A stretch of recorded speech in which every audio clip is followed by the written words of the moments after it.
Welcome, everybody. I'll call to order the special meeting of council on Monday, November 20th, 2023 at 6 p.m. This is a budget meeting. It's our first to deal with capital budget. We have some delegations first. Before that, I will ask if there's any... We currently hear from a small amount of the public with strong opinions either for or against an issue. But what about those in the middle? What about the many affected by the result who make up most of our population? Using flash vote, we would be able to hear opinions from the public en masse.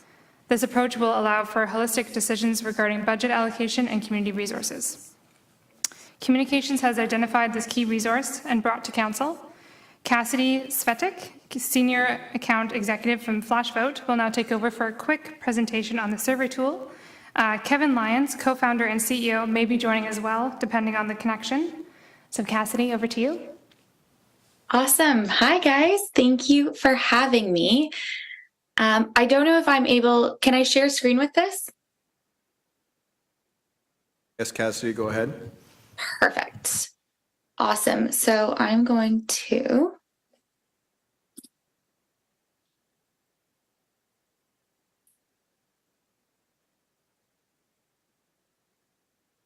and can you guys see this all right? Yes, we can. Perfect. So as Siobhan was saying, flash vote, serve the many, not just the noisy. So with flash vote, we understand there's a multitude of different topics and projects that come across your desk on a daily basis. When starting flash vote, we looked to Harvard and the Harvard Kennedy School to really understand what is missing when you're looking at surveys and when you're trying to gather input from your residents. So what they did was they started with the traditional methods of public input. So they said, hey, we have a community center. What do we need more of in this new community center? So they started with in-person. And as you guys can see here, health and social services was really important, and also study and meeting and event space, two really high importance overall. When we looked at who we gathered that information from, we typically saw most participants were over the age of 60. Okay, so a good portion of the demographics to start off with, but we're obviously missing a second half. So then they went to social media, which is typical next steps. So, okay, going online, trying to get more of the demographics involved. After polling them, they saw, okay, pretty much the same, you know? Health and social services is still quite high. Also studying, meeting, and event space. All right, so pretty similar outputs. And here we see over the age of 30 was a lot smaller, so we're hitting that demographic. So really, we're getting a good sample of the overall demographics by asking these questions in two different settings. Then we did a flash vote survey, and we actually saw the complete opposite. So what they found out, study, meeting, and event space, as well as health and services, was actually two of the lower ones. People actually really cared about sports. So what we found is, okay, is the demographics really what's skewing this? No. So what we found that traditional methods of community input are actually quite biased. So how often do you guys think public sentiment really matches the whole community?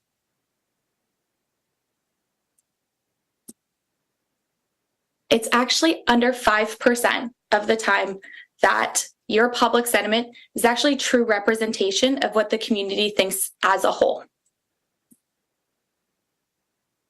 25% of the time, it's actually an exaggeration of what the community thinks as a whole. And 70% of the time, it's actually the opposite of what your community really thinks. So if you actually just did the opposite, you'd be getting it right more so than if you actually listen to those coming in. So we figured it's kind of a problem. But why? So again, what's going on here? You have a community, and Siobhan mentioned earlier, you're hearing from two opposite sides. But what do those regular people in the middle really think? So you're hearing from one end of the bell curve or the other. It's either really great or sometimes it's really negative. And what happens is these complaints get amplified. So we've done a bunch of surveys. We did a survey around parks and we said, hey, what do you think about your parks? Everyone was coming into town hall meetings saying nothing but complaints. Everyone hates the parks. Why did you take away park services? A lot of really angry messages coming in. We did a flash vote survey to then support that. And what we found out is that that was actually 0.3% of the community. Everyone else really loved the parks and we're extremely happy with everything going on, even with the change in service.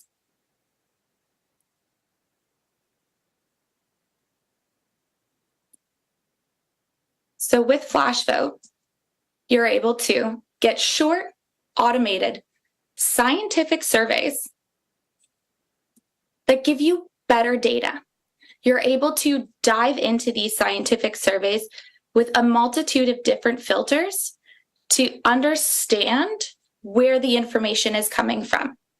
You can dive in based off of gender, age, locals only, different wards to really get a grasp at who you're hearing from and the information that they're giving you. I'm going to pop out of here and just jump in to a quick survey. So with a flash vote survey, like I mentioned earlier, you're taking out the self-selection, which is really important when you're trying to gather information from your community as a whole. So when you come into a flash vote survey, we make it really easy for everyone to see the results. So really focusing on building that trust and transparency with your community. And then also here, filters. So like I mentioned earlier, being able to filter that information so that you can truly understand who you're hearing from and ensure that you're not just hearing from the noisy, you're really hearing from your whole community. That's really going to come together over here in this member panel. So we help curate nice marketing to put out to your residents and say, do you have 1 minute a month to make Ingersoll better? And what that messaging does is it allows people to say, yes, we do, and come in without that self-selection of a specific topic, which is what's really going to have that bell curve effect that you saw on the slides earlier and really have that, okay, hate or love. Whereas when someone's coming in without knowing a topic and just open to sharing their opinion, you're going to be able to hear from more regular people around any certain topic. Are there any questions? Not seeing any at this time. Please continue. Okay. So with our flash vote surveys over here, you can see you get those results in 48 hours. So really making it easy to move forward with any sort of decision or project with statistically valid, defensible data backing those decisions. What's also great is the link that gets sent out to your residents to take the survey actually then becomes the link for those results. So they're able to go in at any point in time and understand where everyone is sitting on a topic or a project. We also send out a courtesy email to everyone who took the survey to say, hey, thank you so much for taking the survey and participating in this. Here's a link to the results. So again, really focusing on building that trust, building that relationship with the residents, letting them know that you are listening. As we scroll down, you can see, you can dive into the information a little bit deeper. So here you can see, I have it on member filter. So panel members versus those who have self-selected to take the survey. So this is a really great viewpoint because you can really understand, okay, we may be hearing from these people, but here's actually where the majority lies. Also, with our surveys, you have the opportunity to have open-ended questions, which is definitely important for gathering information.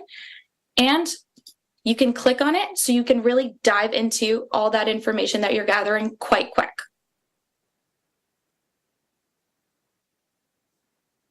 We also like to keep our surveys to 5 questions. This is really to ensure that you're not getting that survey fatigue with residents. It's making it a quick and easy process with no barriers to completion for them. And we really help curate the questions so that all the information that you're getting from these questions are actionable and jam-packed with to-dos. Here you can see is one of my favorite questions that we do, and it's an important versus satisfaction. So it's part of our community priority survey. And what it really does is, here, let me just change the filters.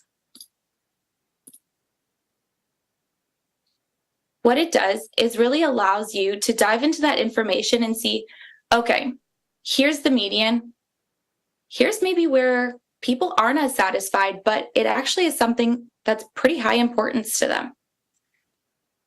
And you can really kind of come out of it with a to-do list and understand, okay, where are we sitting in the eyes of our residents and where can we work towards to be better? Oh, I just saw the screen go black. Can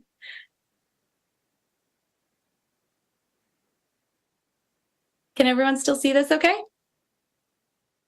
Yep.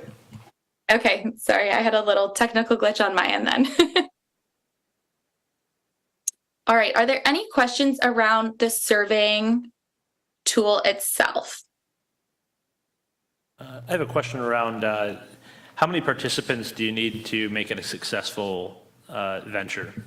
Yeah, absolutely. So that's actually something that's very interesting. And most of the time you'd think, okay, it's definitely based on population, but really, no matter if you have a population of 100,000 or a population of 10,000, 100 people will actually give you a good scientific percentage. So we typically like to sit around 200 to 400 residents who sign up because obviously, as you can see, not everyone who signs up for the panel is always going to take that survey. But typically we see response rates over 50%. Councillor Van Koop. Pardon? If I may, through you, Mayor Petrie, so residents apply to become a flash vote member then, to become a part of that panel then? Or how does that happen? Yes.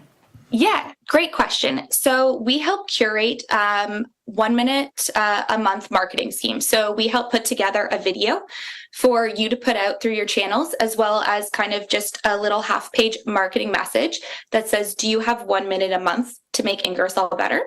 And we send that out through any channels that you guys want. So if you guys currently have an email list that you're utilizing newsletter for, you can add it to your e-newsletter. We have different communities that do QR codes. We can also do mailers if that's of interest, and then any social media platform. So we typically have that go out for about 2 weeks, gather emails and signups through that. What's great about that is your residents can actually check off how they want to receive the surveys. So again, really removing the barriers of participating and giving them the opportunity to participate in a way that they're most comfortable with.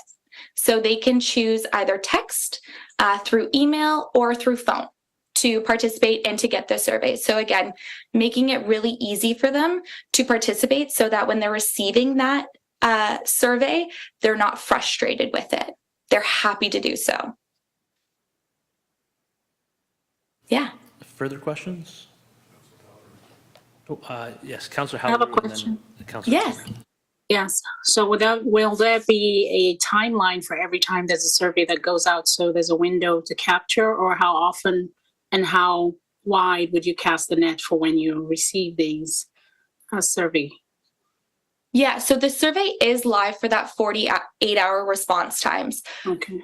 We've been doing this for quite a while, and I know sometimes 48 hours might seem short, but as you can see here, and you'll see it on the top of any of our surveys, you can see the responses actually teeter off. And we found throughout the years of perfecting these surveys, the time doesn't really matter. Most of the time, you're getting those results within those first 48 hours. That's the biggest chunk. So even if you do keep it open for 2 weeks, you're not getting that secondary influx of response rates. What we do is we resend any invites to any emails who haven't responded yet. Just a quick reminder, very light, very easy, again, through that way that they checked off to say, hey, just a reminder, only 24 hours left to take this survey. Great question. Councillor Hudson, please. Thank you. Through you. I just had a question about the phone call. So who's calling the people and how are they recording that information? Yeah, so that's all through our services. So we have put a lot of money towards automation to ensure that we can make all those phone calls for you guys in that timely manner. So that is all recorded and reported out. The phone calls are still reported out exactly through the survey results page. Thank you. Yes, of course. Great question. Excellent. Any further questions? Anything I can walk through or clarify even more? Yep, there's a question of cost, but I think staff may be able to speak to the budget on that one. Okay. So we haven't fully agreed to this, and we haven't fully isolated the cost, but you're looking at about $1 a resident per year under that.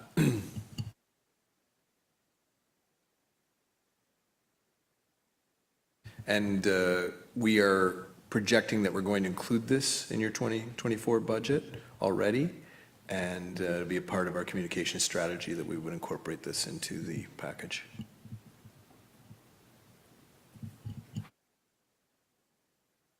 Councillor Hughes, please. Through you, Mayor. How many other Canadian municipalities do you have as Yeah. current customers? So currently, we actually have Saugeen Shores and Kincardine as users of the Flashvote platform. We are quite big across the states as well. We're in 30 plus states.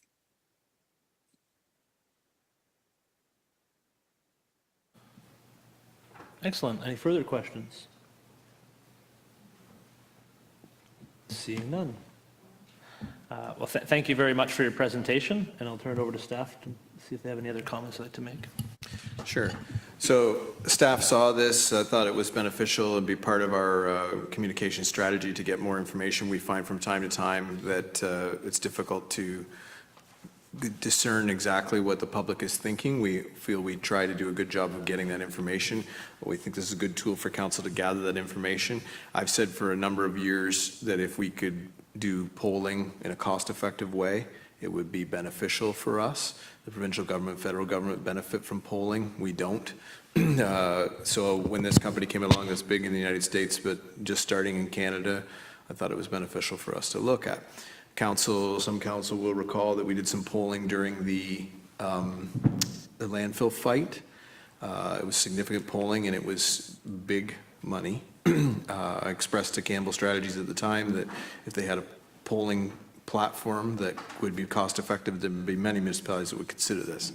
I see this as an opportunity, and it's something that's going to be adopted by a number of municipalities, and I'm hopeful that ourselves and some of the other municipalities that are early adopters can be used as a marketing tool, and hopefully that will help us negotiate a better price when we get down to buying that using our good name as a tool to market.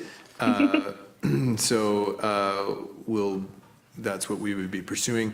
I can see this being an opportunity for council to consider a number of inputs that they may want, and staff as well. When we can add that into a report that says, you know, here's what we think needs to be done, and we went out and did polling, and here's what we heard, I think that will help council with their decisions on some of these big topics.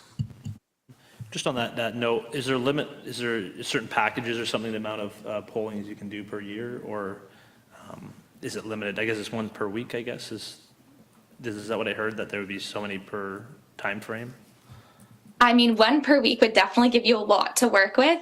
Typically, we see most of our clients do about 4 to 6 a year, just because with the information that you're gathering, you're actually getting a lot of really tangible, actionable information from the surveys. So implementation with those, typically we see it taking around 2 to 3 months for between each survey. Again, there's definitely room to do more. We truly don't really cap it. 6 is pretty typical. We actually had our first customer in Georgetown, Texas this year do 7. So what we do is we say we give you a high five for 7 surveys, because it's just really great information that you're gathering, and being able to move forward with all that information within a year is awesome as well. Siobhan, please. I just want to speak to that. So in the strategy, we would factor in the 6 surveys, the 4 to 6. We want to make sure that whatever information we're putting out in surveys, we want to collect back and put out that information as well. So not every single topic that we strategize and we look at will be in survey format, only like the major ones that we want to focus on. Any further comments or questions? Deputy Mayor, please. Recognizing that councils have already given direction, the most recent example of when this would have been helpful information was the decision we just made around the dog park. And we have a report coming forward and still some decisions to make there. So I'm curious if the ship has sailed on that, or if there's a way to consider this feedback through that process. Yeah, Mr. Graves. So that's a fair question. We would have to begin to work with Flash Vote, which would be a little bit sooner than what we would currently do, but we could enter into a contract with them sooner, and we'd probably prorate that for 2024 and this year, pulling a little bit of money out of my consultant's budget to do that. It would take us a while to get the program set up, and then we would do the information to get that gathered. The resolution that was passed at the other meeting, if I recall correctly, was that we would have a report back at the next meeting. So if council wanted to incorporate this into that decision, council may have to reconsider the timeline on that and ask for this input, for us to gather this input and then incorporate that into a report that would come forward at that time.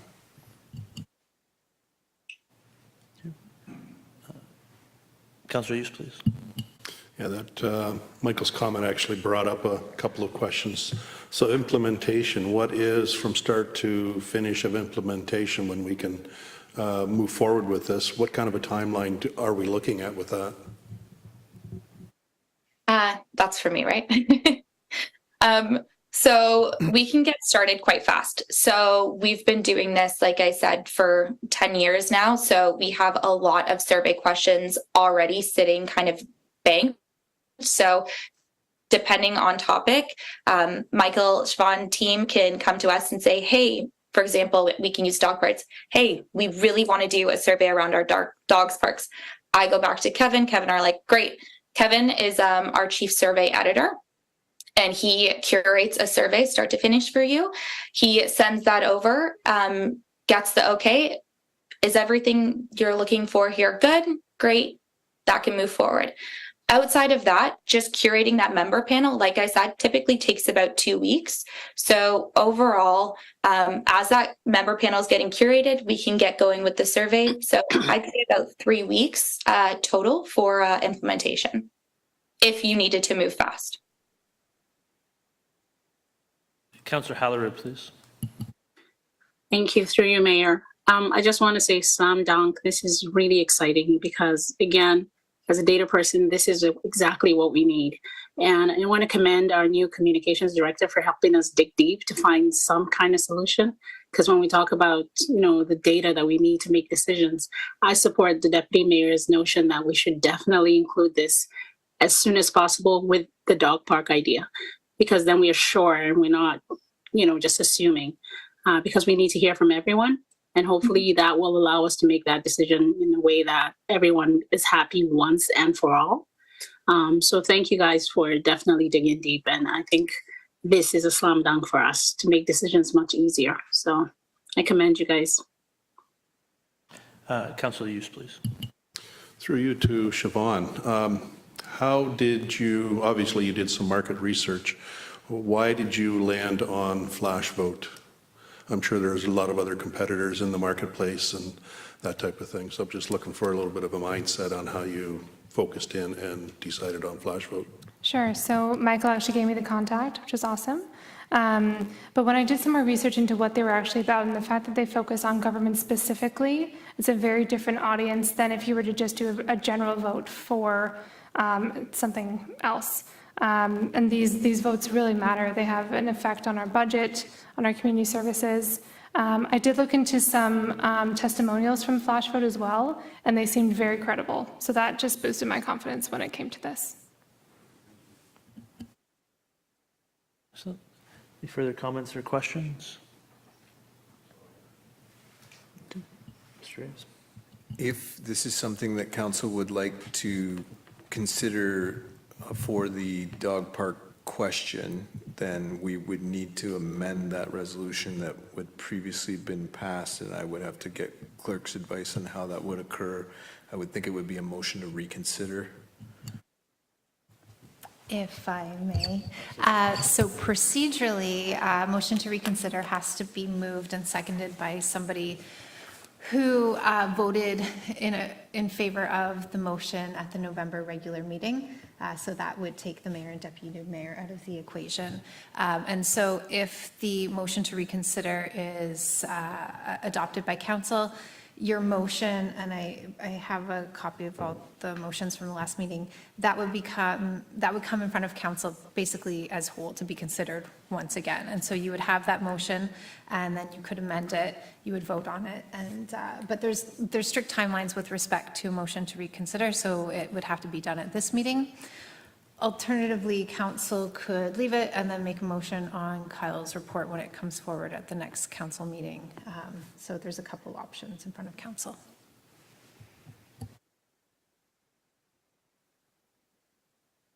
Any questions or comments on that? Councilor Hughes, please. Thank you. My own personal opinion is I think we should maybe wait instead of making an adjustment to the motion that was moved last meeting, is wait for Kyle to come back with his report, because it's give him time to do what he needs to do, and then we can move forward from there, in my opinion. And I second that if that's a motion, Rick. No, I think it was just discussion, so if everybody's comfortable with that direction, I'm seeing heads nods, then I will thank our delegation, and I'll thank staff. Thank you very much, and have a very good evening. Thank you, guys. Thank you for having me. With that, I do have a motion that the Council of the Corporation of the Town of Ingersoll receive the presentation from Cassidy Svatek, introducing the flash vote system as information, and that council direct staff to include consideration of the expense within the Economic Development and Tourism 2024 operating budget. Is there a mover for that? Councillor Van Kooten-Bosens. And seconder, Deputy Mayor. Discussion? I think we had a good discussion on it, but I think it does add value. There's a lot of, it's a very hard thing to try to get truthful feedback. Some people are very active in the community, so it's very easy to get feedback from them. Others are very passionate about an issue. I'll point to our budget survey. I think that the baseball team was very good at organizing and had a passion, and their voice was heard. But it's hard to get the general population out. So I think this is a tool that at least want to see the results from. Interesting. Councillor Van Kooten-Bosens. I also, and I agree with you, I also think us taking a bit of a step back and hearing what Kyle's presentation is at the next meeting is a good way for us to reflect on all of this and really, I mean, we got the flash vote presentation later in the day today, and then Cassidy came today, but it gives you a chance to think about it and really digest it all, and then we can have a more fulsome, I think, discussion at the next meeting and hear what Kyle's report and what we'd asked for to begin with. So I'm really happy with where we're going, and thank you, Siobhan. It's nice to have you on team, and thank you to the rest of the staff as well. Thank you. Further discussion? All those in favor? Opposed? That is carried. And we'll move on to our next presentation, which is Scott Nesbitt, who's chair of the Ingersoll Safe Cycling Committee. Welcome, Scott.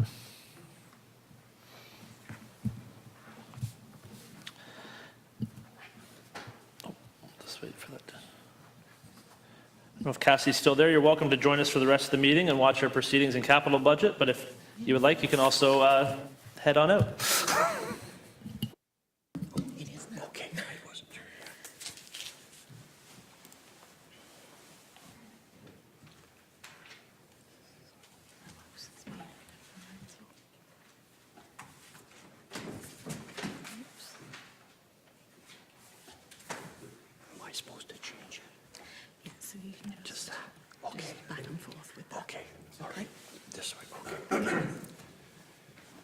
Well, good evening. I'm Scott Nesbitt, and I am the chairperson of the Ingersoll Safe Cycling Committee.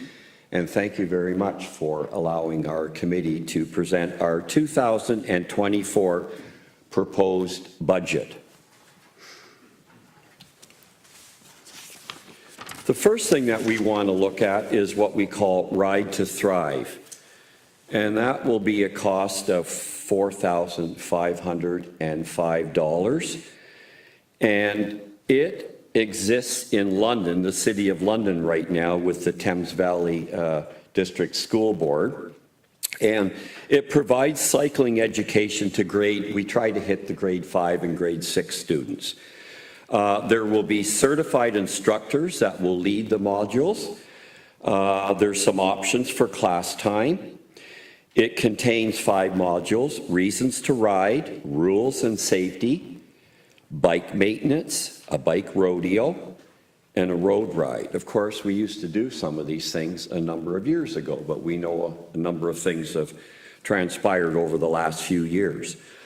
This would hit about 30 children per class. 60 children will have the opportunity to participate. Instructors will provide bicycles to use during some of the modules, and instructors provide 30 helmets for use during modules and to keep afterward. Safety is very important, of course. The reason for this program is that they're already doing it in London. It's been improved with the school board, with the City of London. We're trying to extend it into the town of Ingersoll. It promotes active transportation to school, to teach children basic bicycle maintenance, and to build safety habits that will continue throughout students' lives.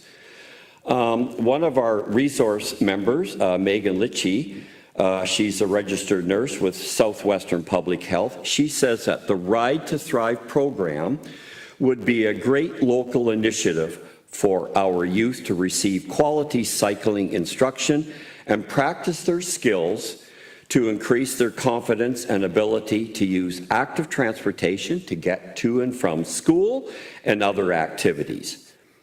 Thank you, Megan, on that. So the Ride to Thrive will be bike handling skills, rules of the road, how to fix a flat tire, riding in your neighborhood.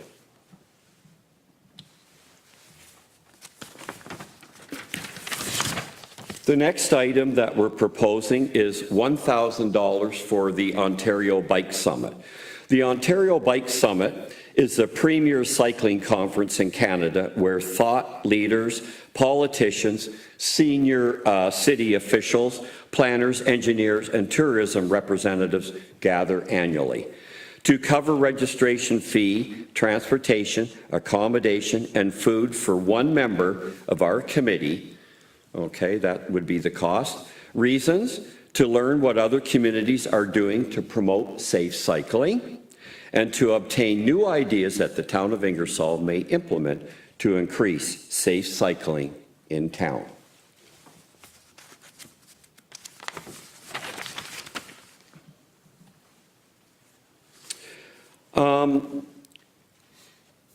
Again, promoting safety and being able to have the ability to have bicycles. We have allotted $1,000 for helmets, and some of that may come through Southwestern Health. Megan's very helpful there too with helmets. And $3,500 for new bikes. Now, which I'll mention later, but we're out of the business of repairing old bicycles. But we still might have times where we have to collect, or we have people in the town of Ingersoll and surrounding areas of Ingersoll asking about what do we do with this bicycle, et cetera, et cetera. So we're going to purchase at least 30 new helmets, and the new bikes, 10 new bikes, that will go through a system through community services down at the complex. I believe there's a little bit of paperwork to fill out if we find that somebody really, a child really does need a bicycle. And then we will send them to Canadian Tire and they'll be able to pick up a bicycle. So we do have in the budget there for 10 new bikes. Reasons: not all families can afford to purchase bicycles and helmets for their children or youth. Providing free bicycles and helmets to young people enables more to enjoy the benefits of cycling. Not every adult possesses a car, nor can every adult afford to purchase bikes and helmets for themselves. Providing them with bicycles and helmets increases their mobility. And of course, again, safety in mind. So that's $1,000 for helmets and $3,500 for new bicycles.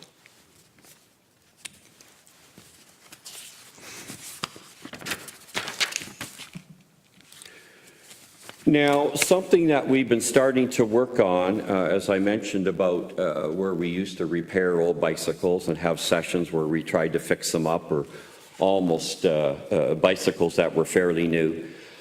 So we've got a proposal for $1,000 for a shipping container for a salvage program. So that would be for receiving of old bicycles from the community during spring salvage program time, to pay for the container for storage and then shipping of the container.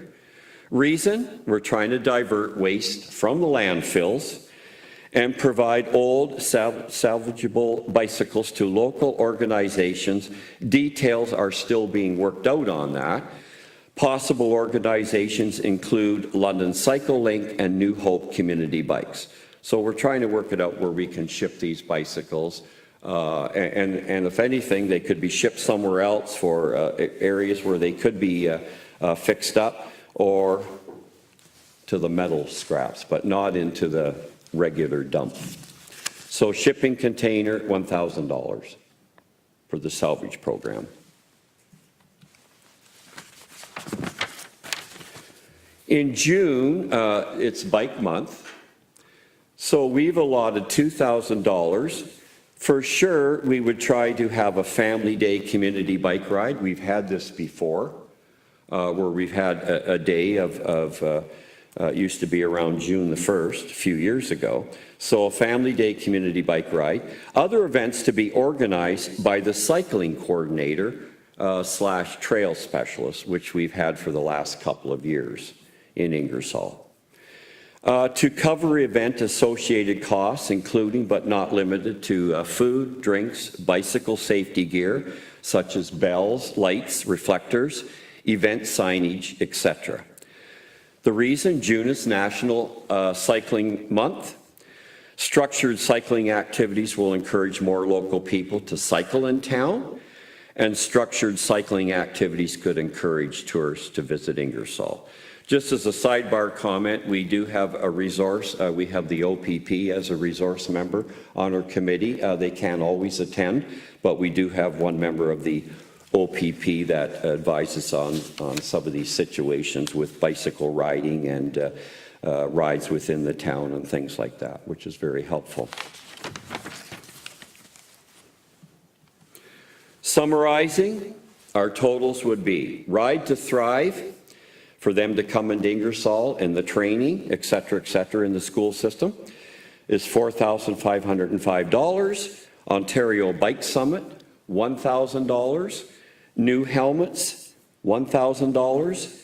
New bicycles, $3,500. Shipping container for salvage program, $1,000.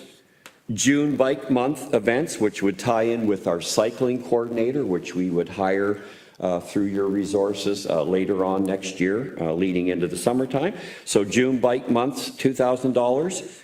Total cost from this committee is $13,005.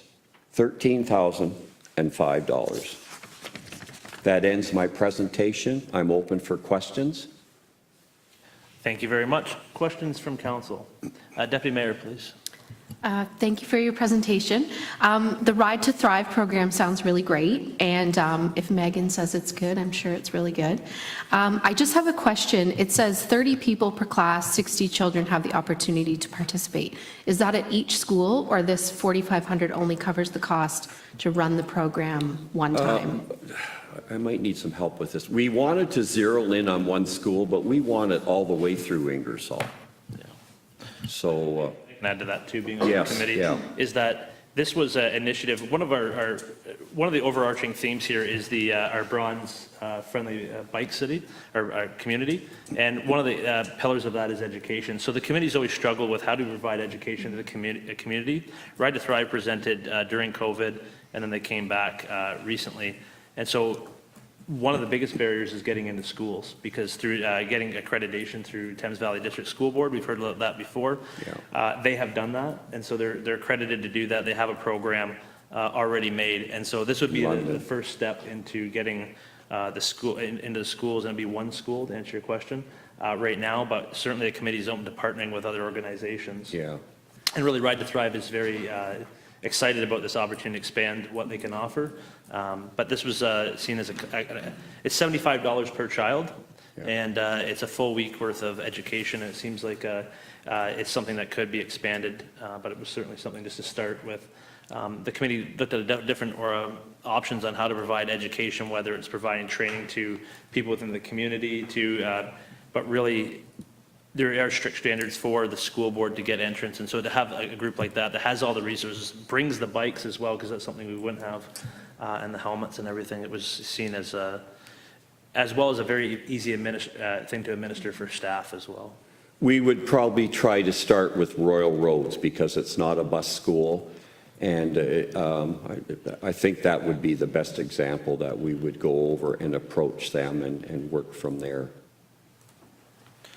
Councillor Van Kooten-Bosens. The deputy mayor stole my thunder on that one, but I have concern of it only going into one school, I'll be honest. And I think that we should be making sure of how many students are at each one of the three schools. Well, I say three schools, but we also have St. Jude's. So to me, it would be 4 schools that we should be considering. And finding out how many students are actually, because I was just reading quickly that they actually go in at the time when they're at school then. And so to me, no offense, but I don't want to just go into Royal Roads. I think that it should go to all the schools. If we're going to do something like this, I read here in 2021 that they did it to a pilot project in 8 Thames Valley District School Board classrooms out of all of their schools in London.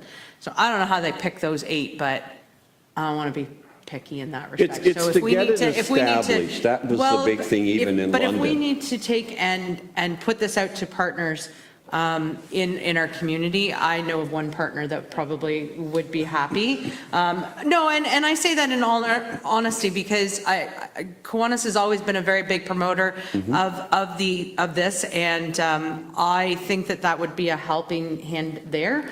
But I don't know if there is a way to, maybe the committee can be looking into finding out exactly how many kids that are out there. Good points. It's a work in progress. Perfect. We certainly want to cover all the schools, but as I said a minute ago, we thought Royal Roads to get it going, and we can expand on this with our committee too. And I But think the this is our committee will proposed budget right take at that the moment. feedback- Take that feedback very positively. Yes. The other issue is you have to get the actual schools individually on board and have a champion there. So the goal is to have one school, hopefully we can get one school to come on board. And And we then, think it'll spread from and then there it for would spread sure. from there. It's Yeah. certainly just a pilot project. The committee didn't want to jump too far into this right at the beginning to make sure everything knew how it was going to work and it would be a success. One thing to keep in mind, not that anyone has told us this, but it is on a daily basis, on a monthly basis in a school year, it's a very heavy curriculum. So there can be some resistance because, oh, we've got to cover this, we've got to do that. You can get that from the educators. So we're slowly trying to work this in, and they've got the experience up in London with this program, so that's why we were really hoping that we could extend it into Ingersoll. So some very good points mentioned here this evening. So, Councillor Halleru, you have a question. Thank you, through you, Mayor. I just want to offer my experience in this area. As someone who was a part of the committee in Brampton, Peel Region, we work with Ontario Bike. And the reason that you don't see them pick every school is because of the problems with transportation, as he mentioned. Picking Royal Roads would be a good idea because they are in a location where there's no busing. One of the reasons that I know the schools that we did use bought the idea was because they had issues with parents lined up in the morning to drop kids off. It was jam-packed, it created traffic. And again, the teachers will have to stand outside to receive the kids. So the PTA was able to convince the schools that did take part that this was a hazard. During the daytime, in the pickup time, if a fire happened at the school, there would be no room even for a fire truck. So those schools were singled out so that the kids could actually ride very short distances with their bikes to school. And so that's why you'll see that it's not every school that is taking it up. And again, with not every school being able to include, teachers, it was the PTA that actually took it up. So I think it would also be working with the PTA of these different schools to figure out how concerned parents are. How safe is it in that area for the kids to ride versus the cars driving? And I think if they've identified rural roads, it seems like a pretty good one, and I think it would spread from there. So I think it's a good thing. The question that I had was, aside from the monies that we have to spend, is there any idea on how to also make some money from the events to kind of counter? Because again, there's opportunities with the adult biking and events that could encourage people to come out for an event that brings people to Ingersoll and brings a community out to kind of collectively bike for fundraising for the committee as well. So I wonder if you guys kind of touch on those areas too. I think that's always a possibility, but there's no definite plans at this moment. But we're open for suggestions, and as we move forward, this committee does move forward on things, so there's always that possibility, I would think would be my answer right now. Councillor Hughes and then Councillor Van Koon-Bosens, please. Thank you. Through you. So who does the instructions? Is it somebody from the Safe Cycling Committee, or is it this group? The committee, the members of this Ride to Thrive, they are trained. Perfect. And that was a big factor, Councillor Hughes, was that if we started to try to do it ourselves, we had to, get the training, and then how many can we get trained and whether we pass it on. And that's when we came up with the idea. Well, they're doing it in London. We've had presentations from the Ride to Thrive program. Let's see if they will consider Ingersoll. Gotcha. And it's been Nice. very positive. Okay, good. So, good question, yeah. The reason I was asking that, I've got a part two. The reason I was asking that is this might be an opportunity once we figure this out and we see what goes on with this, if the Fusion Center might be able to offer something similar, to give them something to offer the kids as well in the community. That way, they can do it on a Saturday over a 5-week period or whatever the case may be. And I believe we did consider, maybe having some high school students or maybe, some from Fusion where they could get some hours in and work to help, like with bicycles with the kids and all that. So that was considered. Right. Yeah. Good point. Councillor Van Koon-Bosens? But I lost my train of thought. Oh, no. I know, it doesn't happen very often. I think that I had moved on to the shipping container in my mind, and the 10 new bikes. Does your committee know how many, and I don't know, whoever can answer this, how many bikes were given out last year Oh, it's a- in the community?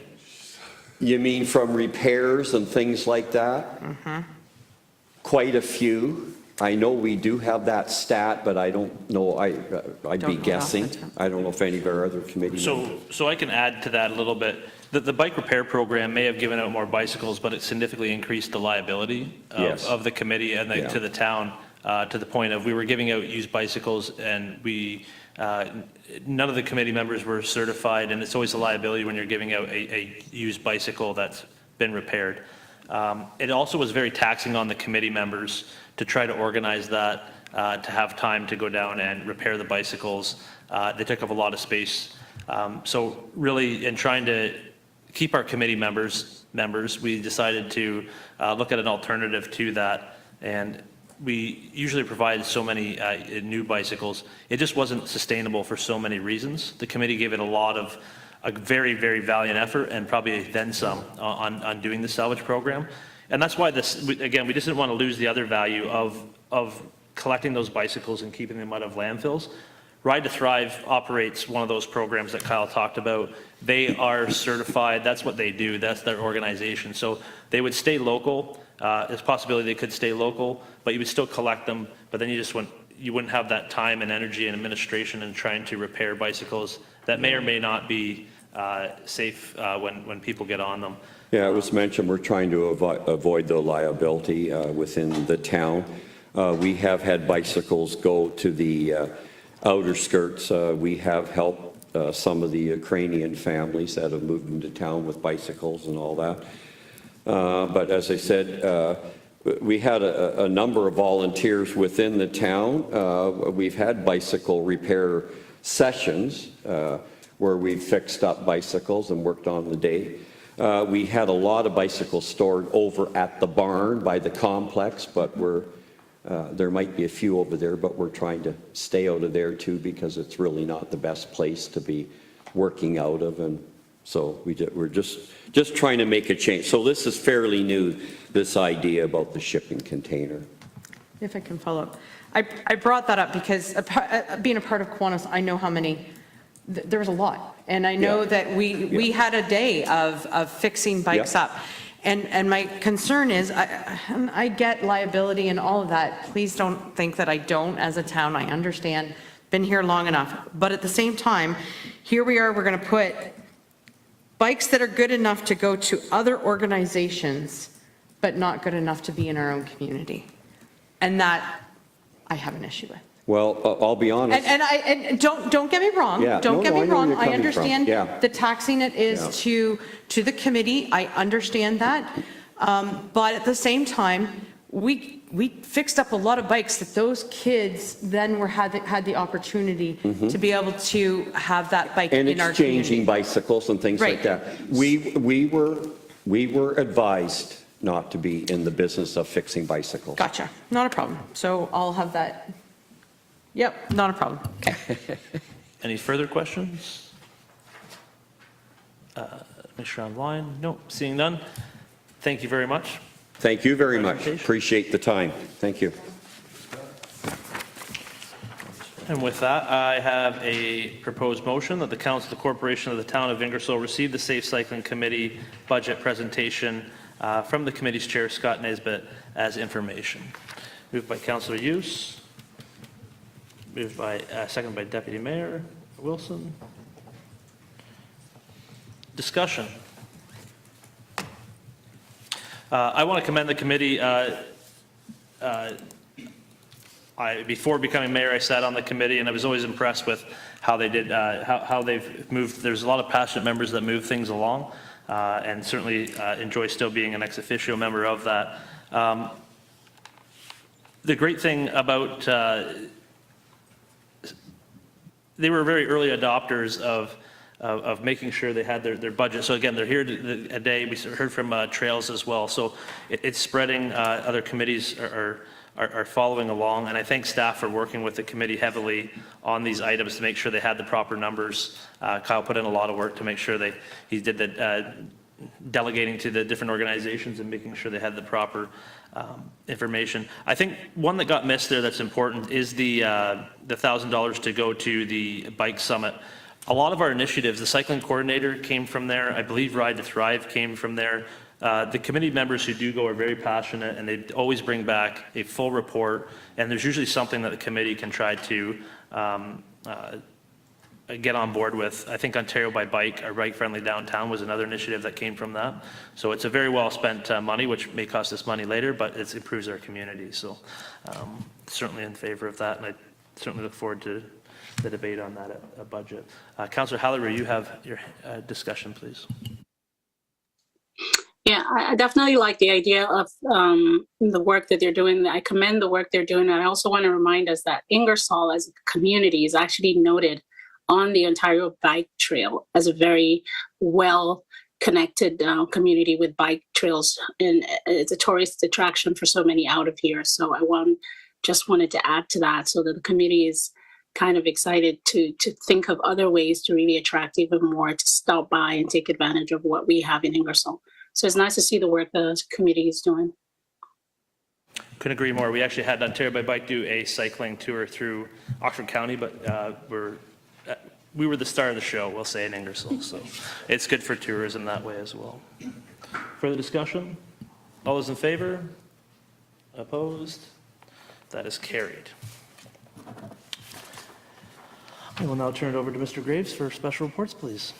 Thank you. For the first one, community development grants, I'm going to turn over to the clerk to take care of it. Thank you, Michael. As council is aware, community development grants are considered annually as part of council's budget deliberations.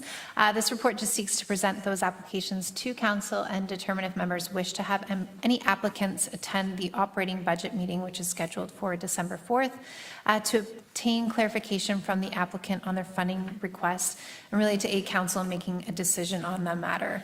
Just to be clear, grant requests are considered under the operating budget, so there's no expectation for council to make any decisions to approve or deny those funding requests this evening. But tonight's decision point really is to determine if any applications warrant further clarification. I'll also note that staff are fielding more inquiries concerning eligibility from various community organizations, and we've identified a need to update the policy to provide more detailed guidelines. So my intention is to have some recommendations for policy updates to council for their consideration within the next couple months, just to really help all stakeholders navigate the application process and to achieve greater alignment with council's strategic plan. So it's not in the report, but I thought worth mentioning. So I'll open the floor to discussion if there's any that council want to identify that they'd like to have come forward for a presentation.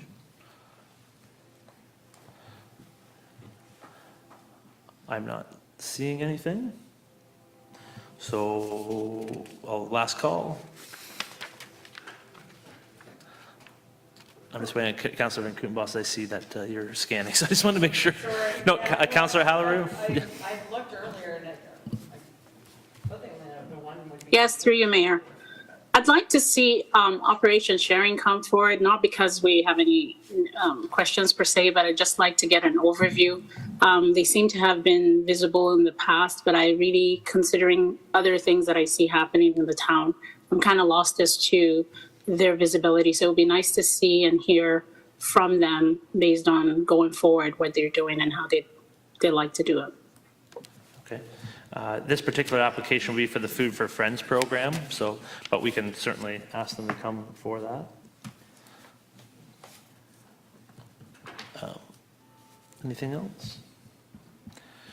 Seeing none, then I will propose that, moved by myself, I'll propose this motion that the Council of the Corporation of the Town of Ingersoll receive staff report C-035-23 as information, and that the 2024 Community Development Grant application receives it as information to be considered for the approval at Council's operating budget meeting on December 4th, 2023, and further that the following applicants be asked to attend the operational budget meeting to provide Council with further information on the organization's funding request, and that would be Operation Sharing Food for Friends.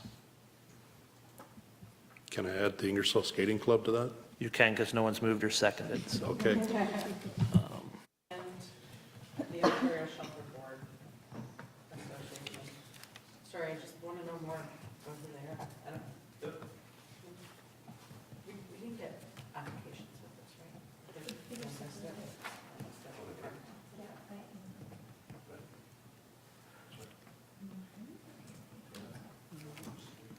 I did, maybe I thought maybe I was going to read your email properly.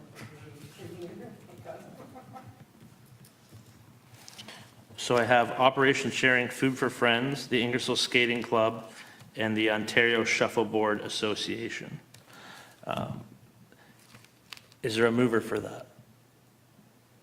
Councillor Van Kootenbosens? And a seconder? Councillor Hughes? Discussion. Seeing none, all those in favor? Opposed, that is carried.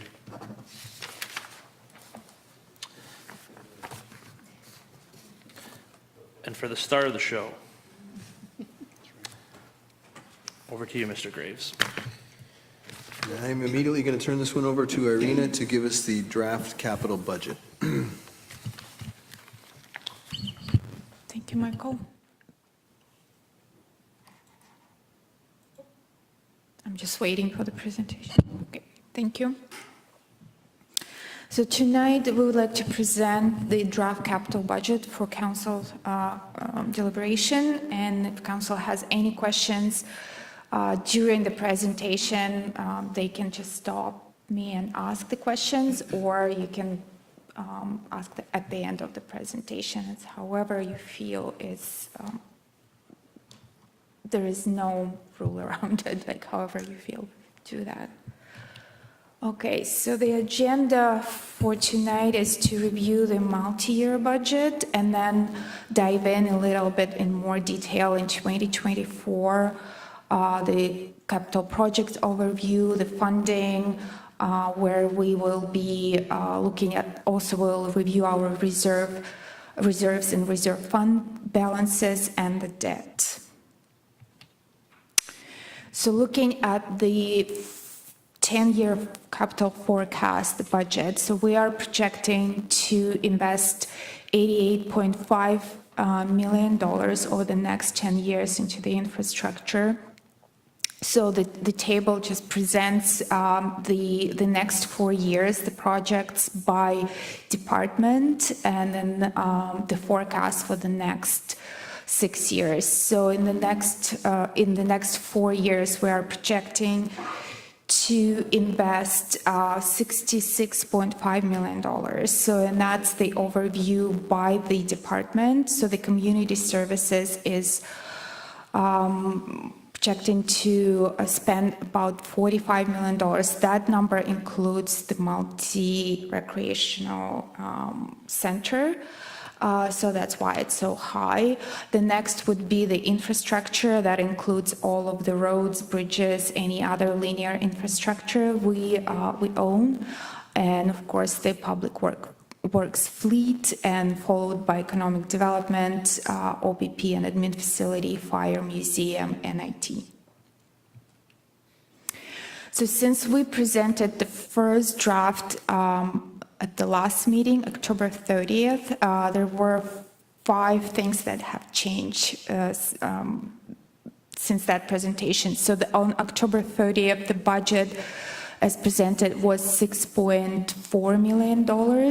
However, the Lauren Moon Playground is projected to be completed in 2023. So that project was identified as one of the carry-forward projects, so we are taking it out of the proposed budget, so it's a reduction of $75,000. There was also a change to the budget for the trails. So we originally set aside $30,000, so the committee came back and asked, and they just identified projects for $25,000, and there was an addition for 2025 of about $30,000, if I remember correctly. So there is another project that was brought to our attention is the repair or replacement of bleachers at two parks, Victoria Park and Garnet Elliott. So we have included $30,000 for 2024 to proceed with this project, and also dehumidifier for the pool, indoor pool.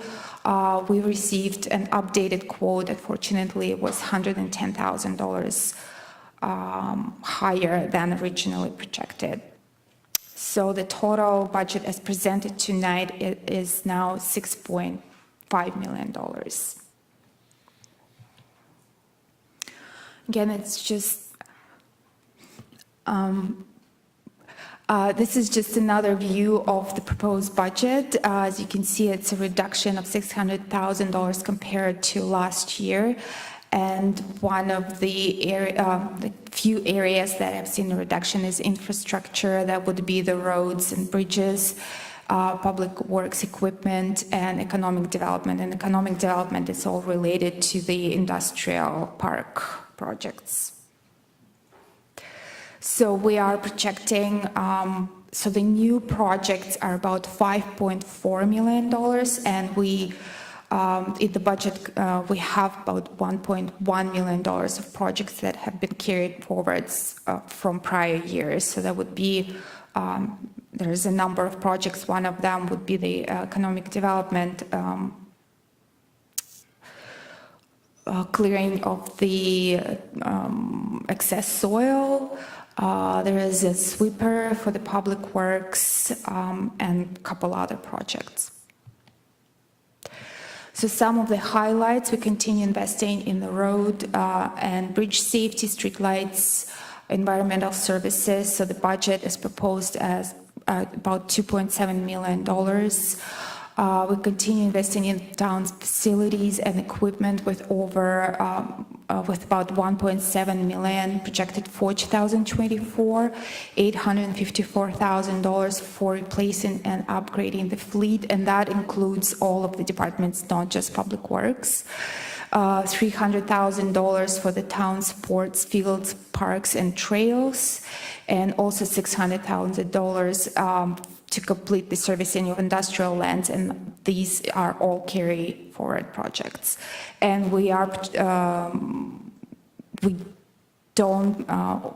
not going to borrow any money to complete these projects. So again, it's just another view of the highlights. Roads, facilities are the top two areas where we're going to concentrate our attention in 2024. Before I forget, we have Stephanie here from the museum. The museum proposed, there is a budget of $90,000 proposed for 2025. However, since I released the agenda, we received a request from the museum to add about $55,000, 54, in general upgrades for the museum. So there is a number of projects they would like to complete, and some of them are urgent because of some issues with wildlife and mold. Yes, so when I compiled the budget, I used the facility assessment that had those projects scheduled for 2025. However, the museum would like to move the project 1 year up. And we have the money in the reserve set aside, so we feel very confident we can proceed sooner. So that number is not part of the budget as presented tonight. So the funding sources, as you can see, there is no debt. We will be funding these projects from reserves and reserve funds. So the reserves will comprise about 58% of the funding, required funding, and reserve funds will be 14%. The reserve funds, that's mainly the gas tax money that we have set aside. Grants of $553,000, and then the county will contribute $133,000 towards the projects proposed for the town hall facility.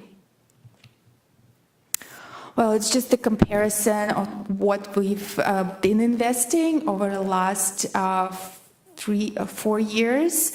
So as you can see that the community services and infrastructure is probably the areas with the highest spending over the last few years, and then economic development was one of the years was high just because we had to develop the industrial lands on Clark Road.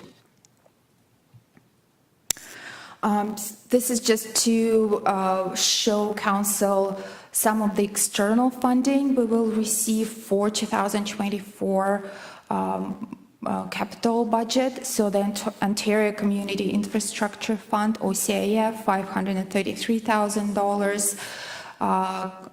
Canada Community Building Fund, former federal gas tax, $914,000. Oxford County, $133,000. And we also are hoping to apply for funding for the charging stations through the Canada Zero Emission Vehicle Infrastructure Program. So now we will just go through the projects proposed for 2024. What I will give council an overview, but we also have department heads here who know more about the projects than I am, and I will just defer to them to present projects for their respective departments. Just before we continue, I just can't see the 2 members who are online. Is there any questions for the presentation at this point? I'm seeing no. Okay, please continue. Thank you. Okay, so we will move forward to just reviewing the projects proposed for 2024. So as you can see, the IT and the town hall, we are proposing 4 projects. So the IT department, they need to upgrade our main server that it is at the end of its life. So it's a $40,000 project with the funding from reserves. We have sufficient reserves set aside for this type of stuff. And then for the town hall, there are 3 projects, elevator replacement and interior light replacement to the LED lights. So these 2 projects are shared with the county on a 50-50 basis. And then we are proposing renovating offices on the 2nd floor. So that would be the building department and engineering side. So we're running out of offices for staff, so we are proposing to add 2 or 3 more offices on that side. So we were successful this year of adding 2 new offices on the treasury and clerk side, so next year will be the other side. And any questions regarding these 4 projects? So the fire hall, we have John here. He may be able to present his projects. Thank you, Irene. So the proposal is there's 2 items there. One is to expand our fleet by 1 utility vehicle, which would allow us to take the larger 3/4-ton pickup truck and pull it back from being used for fire prevention, public education, and it's a lot of truck to be driving around town. It also houses a portable pump, so there's a lot of equipment that's being moved all over the place for no reason. So the proposal is to buy a lighter duty pickup truck and use it for fire prevention, public education, and a more utility vehicle. The other is the replacement of the radio tower at the fire station, which was identified in the last building assessment for replacement. It's age, and it's to the point where it needs to be replaced. I have a question, John. How many kilometers do you drive a year on the fire prevention vehicle, approximately? That's a really good question. I don't actually. Well, track the only reason I mileage. ask is I've know when we talked, you're talking about electric vehicle, which the town is looking to try to get into. Further conversation I've had is it becomes it depends how, to get the economy back for the pricing, it depends on how far the vehicle travels. Right. And so sometimes it can be more economic and less, and more environmentally friendly, I guess, to actually have a gas vehicle, depending on the amount and to get the payback period from them. So I didn't know if that was taken into consideration when considering the electric vehicle. In that context, no.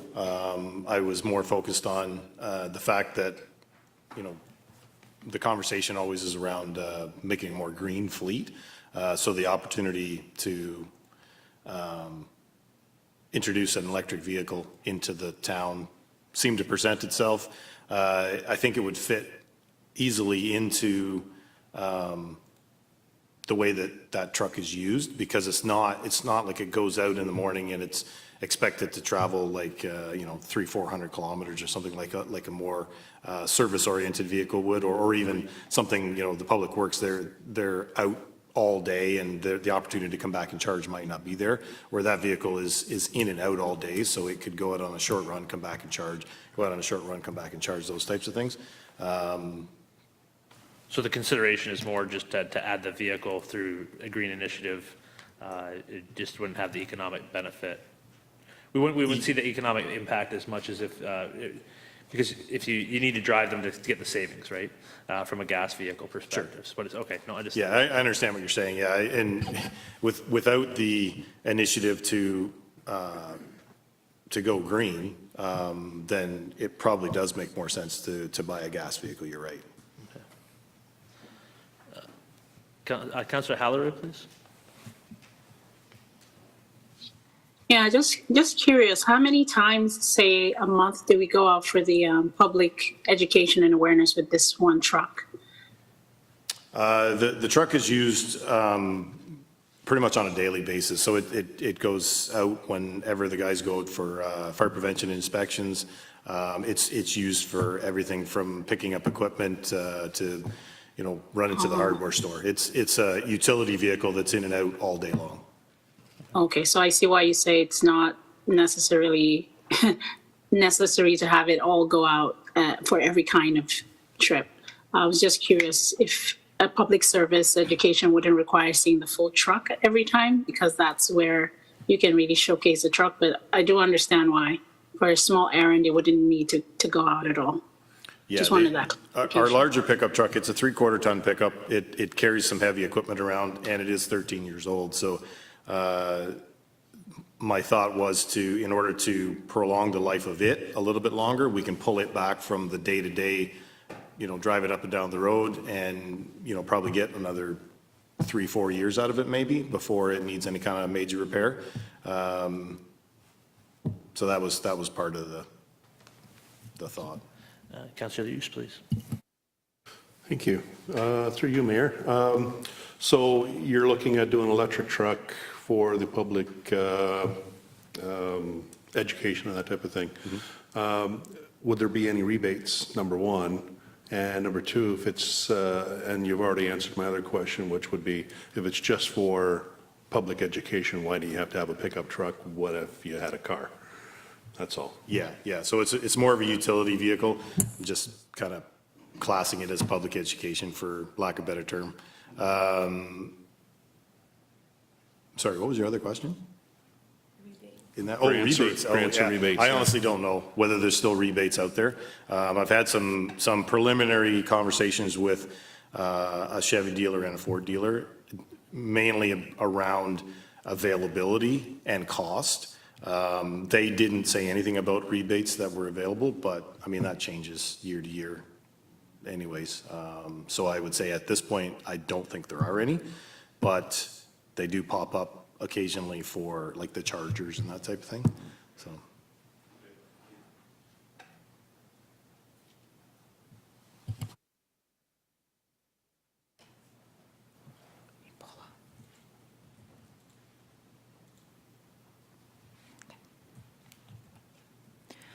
So the next one is the charging stations. It's continuation of the discussion about the electric vehicles. So we are proposing to install 5 stations charging 10 vehicles. So in the budget, we've identified those locations, but they are tentative. So we can, it hasn't been decided.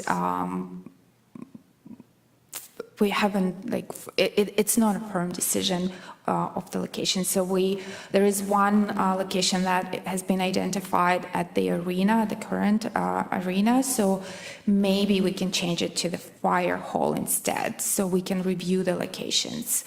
But we are proposing $40,000, and we will apply for grants. So hopefully we'll receive $20,000 to cover 50% of the cost of the stations.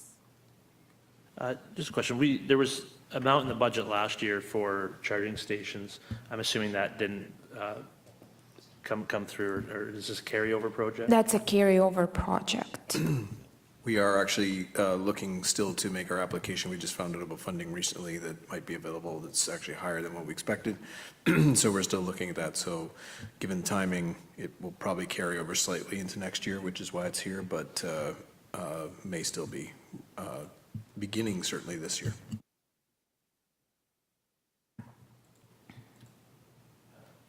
Councillor Halleru, do you have a question? Yeah, so I remember last budget cycle, we discussed how this is a priority because kind of it has to come before we start thinking about replacing some of our asset management in the cars that we have right now. So I hear Michael saying towards the end of next year, isn't this one of the priorities that we'd have to take on as soon as we get into the new year? Yep, Mr. Graves. Sorry, I'm saying towards the end of this year, we'll be applying, and the only reason we didn't get going sooner was the grant process changed slightly during the year. There was a number of grants that were available, then they changed how they were distributing those grants, and now they've made them actually more, it's a higher percentage of grants that are available, so although we were delayed, it may actually end up being financially better for us, so we'll proceed now. All right, thanks.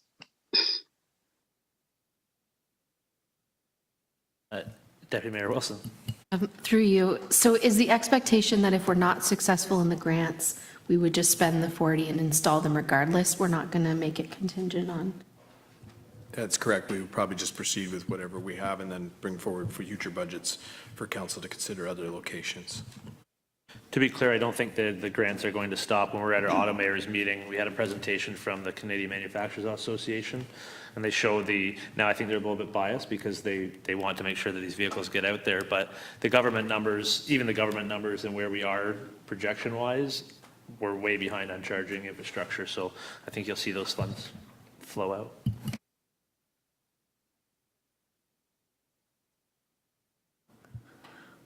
Okay, so in the next section is infrastructure, and I will ask Matt to present the projects. Yes, thank you. So we have, excuse me, a number of infrastructure projects this year. Starting on this sheet, looking at a lot of these projects relate to the structure inspections that have been completed.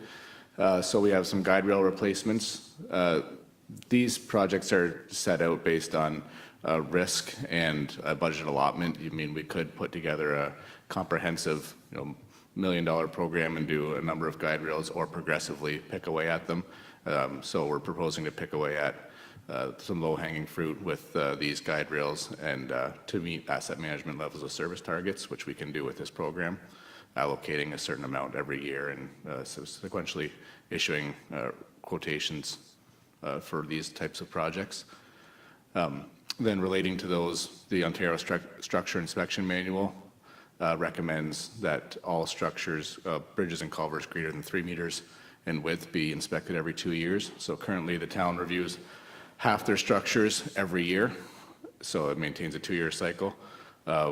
This program is changing that to review all structures every 2 years, which allows the in-between years to come up with a more enhanced maintenance program to be undertake more maintenance activities over a number of structures. Then the next year you get your full structure review again. So that's a bit of a change from how it's been undertaken in the past. Then we have the Centennial Park pedestrian bridge here, which was directed by council for replacement on this one earlier this year, and we're seeking funding sources for that one as well. Nothing's been come up that's eligible, but we're continuing to look for other sources of revenue on that one. Again, with bridge and culvert minor repairs, these are other minor activities relating to the structure inspections, being simple things like some brushing around structures or signage to be put in place that will improve the structure's rating. That also impacts our asset management level of service targets. And retaining wall rehabilitations, again, another annual allowance program where we can target various areas that we have a lot of grade throughout the town that require retaining walls here and there. So areas that have failing walls, we can progressively repair those walls or replace certain sections. The Halls Creek retaining wall, that's a bigger project that the $20,000 allotment here would be to source an engineered solution because there's a structural repair required on that wall with significant overburdened lands that would have, it would be a large impact if that wall were to fail. So this would be a 2-year project, getting the design done in 2024 for a construction solution in 2025. Just a question around the Halls Creek retaining wall. That's located in Memorial Park, correct? Is that on town property, or is that also on private property? I know that was a discussion before that needed to be figured out, and if there would be any cost sharing with the residents there. That would be sourced through undertaking this project to see responsibility levels at that location. I anticipate that there would be some cost sharing proposed with that one, but at what prorated amount hasn't been determined yet. Okay. I guess my other follow-up question to that would be, if it is on private property, does the town have a responsibility to solve that issue, or is that more of a on the residents, sorry, not the residents, but the owners of those properties? And that's one that we would be looking to get some information from the Conservation Authority on the delineation of those responsibility levels and the damages upon failure, who would be impacted, and the responsible parties. So it could play a part. If it's entirely on private property, the town would still have some coordination effort between the parties, or if it ended up being on, the delineation of ownership lands, can get the right solution there. Councillor Hallerup, please. Thank you, through you, Mayor.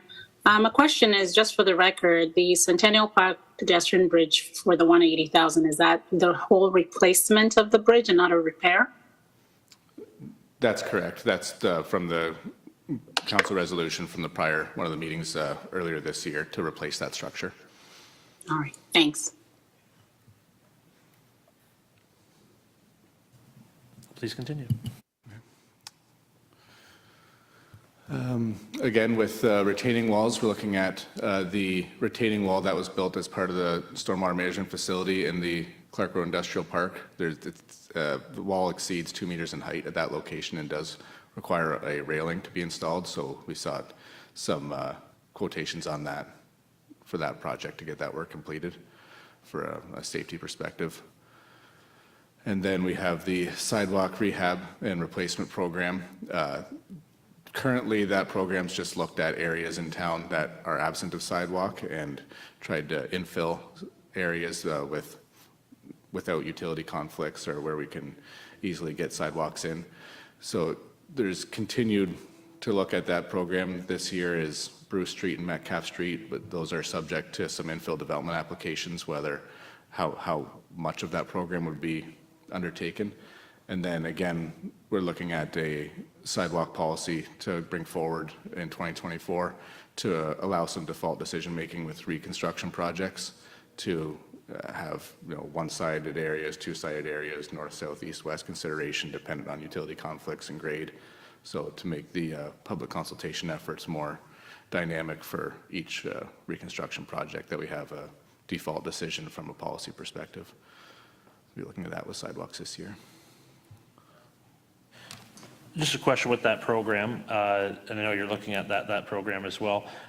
how many linear, how far approximately does 150,000 get a sidewalk? We look at about, depending on the grade, other conflicts of the area, between $85 and $100 per square meter of sidewalk to be installed. So push that out over the length, and you add tactile plates at the intersections or other connectivity issues or cost sharing. That's what, about the unit rate that we'd look at. And where there's areas in the town that have sidewalks, but there's gaps, is that part of the program as well, or is that like something that would have to be part of a different program? Yeah, so this program is just for installation of new sidewalk. It's a new sidewalk? Yeah, that would be more of an operating consideration for infilling or repairs like that.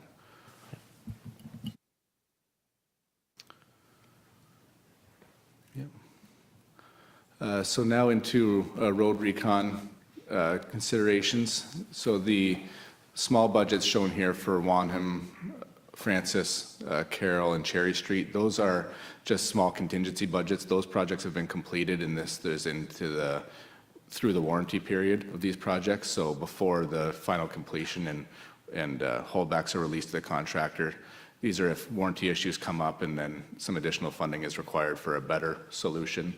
If a warranty issue, rather than just replacing something that's already failing, these funds wouldn't necessarily need it to be used, but they're good to have in a contingency manner for these projects.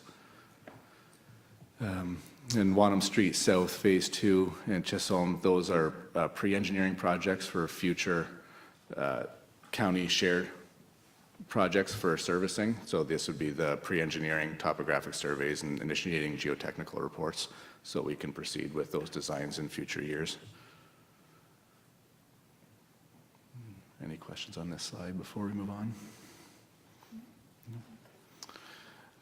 And then that would be similar for these projects: Wellington Street, Wellington Ave, and Nelson Ave, all pre-engineering work, geotechnical and topo surveys for shared projects. Then to the road reconstruction part, we have Wallace Line and Thomas Street, the servicing of those projects. This would be for the design effort to service the Wallace Line industrial lands as part of the secondary plan. So these budgets, there's a lot of moving parts on these ones. We need the Hamilton Road County sanitary servicing project to be completed to get trunk sanitary sewers to private lands, through private lands, down Wallace Line. So it's a lot of coordination effort with county staff to move these ones forward. So that's for Wallace Line, which has sanitary and water, and then Thomas Street has the trunk water main extension to get to Wallace Line. So they're large projects that we'll be looking to get a consultant to help us out with those ones. And then Pemberton Street and Raglan Street are the real reconstruction projects stated for 2024 that we're into the design efforts now, looking to do some public consultation this fall or this winter, and to show residents, the impacted residents, the design, and get some more input.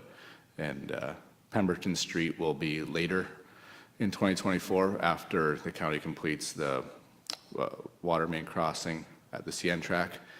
And then Raglan Street will be full recon throughout next summer, as it's storm sewer, sanitary sewer, and water main reconstruction with utility pole conflicts, and that's going to be a big one. Just a comment, I just want to, you've touched on it quite a bit, of just the cooperation with the county, with your department, and coordinating the efforts, which is very much, I think it should be, if it's not appreciated by the residents, it should be, because it saves a lot of money and time trying to do separate projects and coming back later to do that. I think Pemberton Street is very exciting due to the lack of sidewalks and infrastructure in that area. So it is an arterial road, and it creates part of the loop. So I think that will be well received as well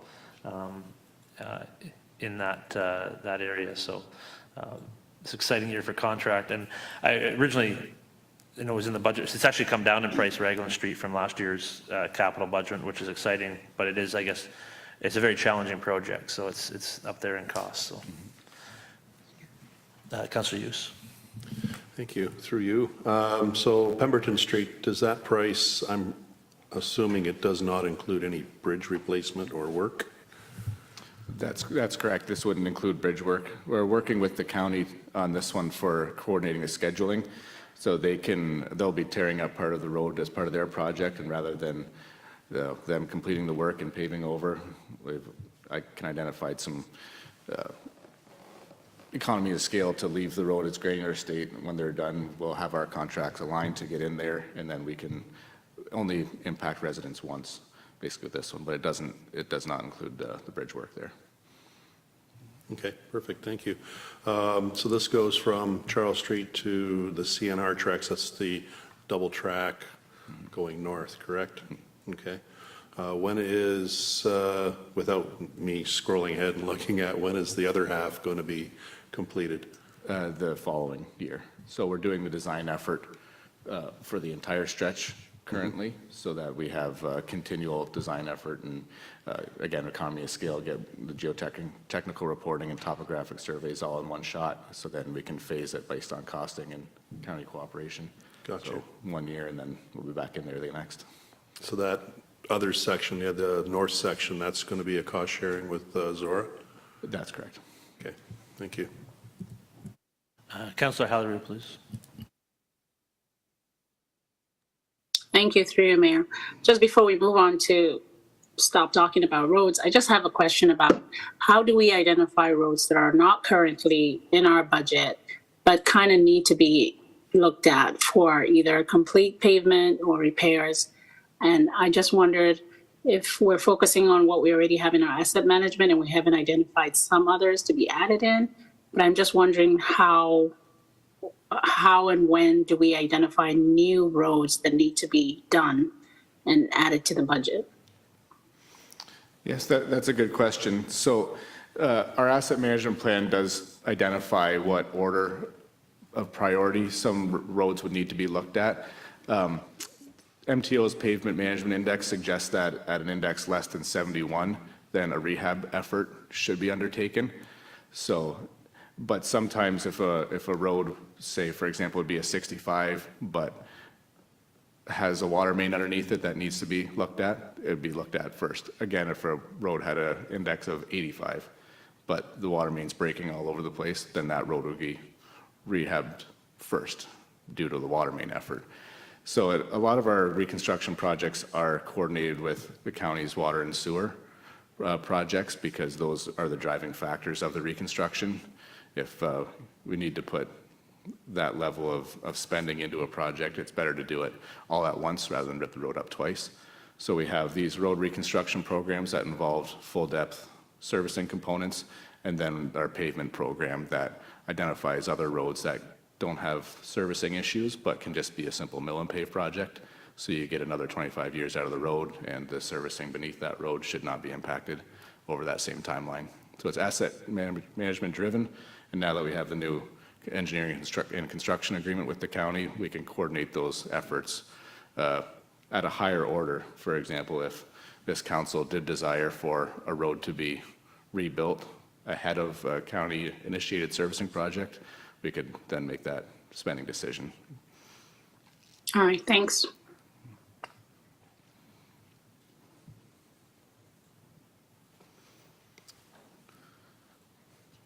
Oh, yeah, and then, so yeah, just on from that conversation, the pavement management program, that's what these projects look at doing. They don't have servicing components to them, but they'll be impacted this year by just mill and pave operations. So we'll get new surface asphalt on these roads, Wellington Street and Queen Street. And then we have the 10th Street banner pole replacement. As you're well aware, this was impacted, I believe, with the motor vehicle incident. So we have a quote from Earth for replacing with the new banner poles, which it's more expensive because of the anchoring that's required. If council did not desire to have the banner pole there, but just street lights, then this budget could be reduced to $35,000 for that consideration. Yeah, I think that's one of the things that council will have to discuss. That's a decision point for sure, whether we want the same thing to be replaced or not. And so there's certain, open that conversation. I'll turn to Mike Graves and direct when we should have that conversation.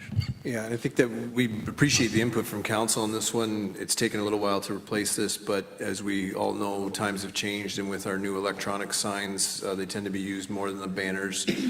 Banner poles are not as common as they used to be. Quite a few still do the banners that come down to the sides, but not over the street. They do carry an additional liability and significant infrastructure increases in order to make sure those posts hold and can handle the weight load of that. Having it in more than a few municipalities have had instances where those banners have been hit and caused damage to the banner poles. It would also be a discussion that we may want to have and get some input from the BIA. I know they'd like to see some changes to those banner poles, specifically some lighting that would light up the gazebo area, having been there just the other night with Councillor Hughes.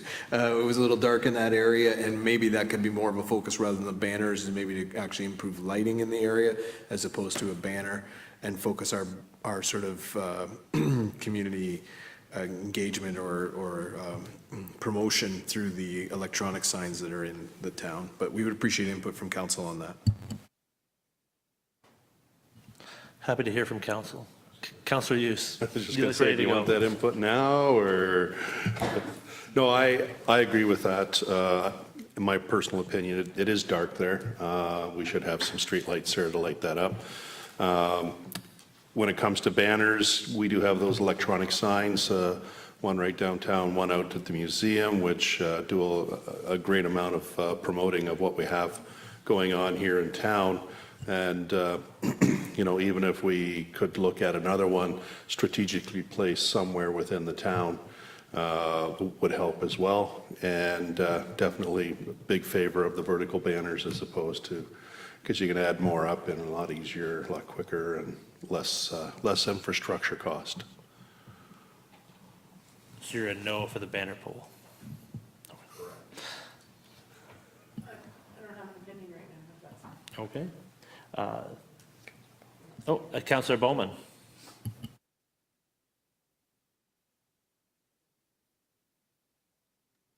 Thank you, Mr. Mayor. Yes, this topic has been sort of informally discussed at the BIA level. We've talked about it for quite a while since the banner pole was damaged, and it was our thoughts as well that rather than put up another horizontal banner pole, we'd rather have the lighting. So I think that this, what Councillor Hughes was talking about, would be well received. I would certainly agree with those sentiments as well. Those downtown events at nighttime can be dark because it is a gap between, there is no lights at all on the banner pole now. So having something that can focus on the, I'm not sure, what is the exact name of? The Heritage Court. Heritage Court, that's what I was looking for. Thank you, Councillor Bowman. Would be very helpful, I think. And I wouldn't, you know, even if we leave the $60,000 in the budget to have that whole project looked at, I think would be valuable. It is coming from reserves, so if we don't spend it, it just goes back in. Yeah, and I'm not sure, Mr. Mayor, whether there's even power at that pole by the gazebo. So engineering would have to look into that to see whether there'd have to be power and infrastructure put to that pole at the Heritage Court level in order to facilitate a light. Good point. Councillor Hallerow. Thank you, through you, Mayor. I just wondered, for economies of scale, when you're looking at solving a problem like this, I'm thinking we're talking one pole or one, electric post. Why not look at a strategic way to light up the downtown core so that for any event, for any reason, there is lighting? It's almost isolating to have to get to a certain point before you see lighting. I would imagine the strategically pasting floodlights, something that would come up in an event that we need to light up the town. If that's our main district and our business district, I think this is an opportunity to look at a strategic way to light up not just that inner core, but just kind of along to attract people to join in at any time. Yeah, I'm sure that's something council staff can look into and report back on during this. I think we received some feedback. I think there's a consensus there, I think, of, for staff to look in. All right. Oh, we have Councillor Van Koot. Sorry, and just to add to that, even going back to the BIA, instead of just an informal discussion, let them have an actual formal discussion and bring their thoughts back to council as well. I think that's very important. Whether or not they want it all lit up, all the time or not, again, I think that we need to go back to the BIA as well, so. Councillor Bowman. Thank you, Mr. Mayor. Through you to Councillor Van Koot Bosons. Yes, now that I see that it's in the budget, then I'm going to say that we'll bring it up at the next meeting. As I say, we had an informal discussion, so I'll probably bring it up and we'll see if we can get a motion on the floor to move forward with something like that. Again, and a little bit of a reply to Councillor Halleroo's comments about floodlights. The reason the LEDs went in here a few years ago was because of light pollution. We had brighter lights before and it sort of lit up the sky rather than the surrounding areas. So we did a lot of that for light pollution reasons. And that was the criteria at the time. And that's why the lights are the way they are. As far as spotlights, yeah, it might be something we could look at for this poll as well, that, maybe it would be the BIA's consideration to have a spotlight put on there for different events and maybe even for security purposes. That's something we can look at now that we know that that is a possibility with the budget.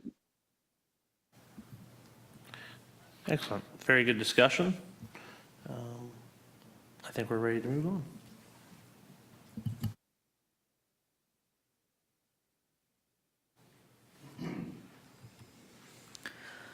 So next one is Public Works. I will present the project as we don't have the Public Works manager here. So the sweeper and catch basin cleaner is a carried forward project. So it has been ordered. So we're waiting on the delivery of this equipment. So Public Works leaf machine replacement. So I believe that machine is up for replacement. It's quite old. It was purchased in 2005, and to maintain the service levels, Public Works is proposing to replace the machine. The PTO generator, so that's at the facility to install a generator, is it gas generator or, sorry, I'm not too familiar with that stuff. So they're proposing to replace a generator. So that is the cost of $95,000 is inclusive of installation and actual generator cost. So that is in the budget. And then they are also proposing to replace one of the trucks, the truck number 9.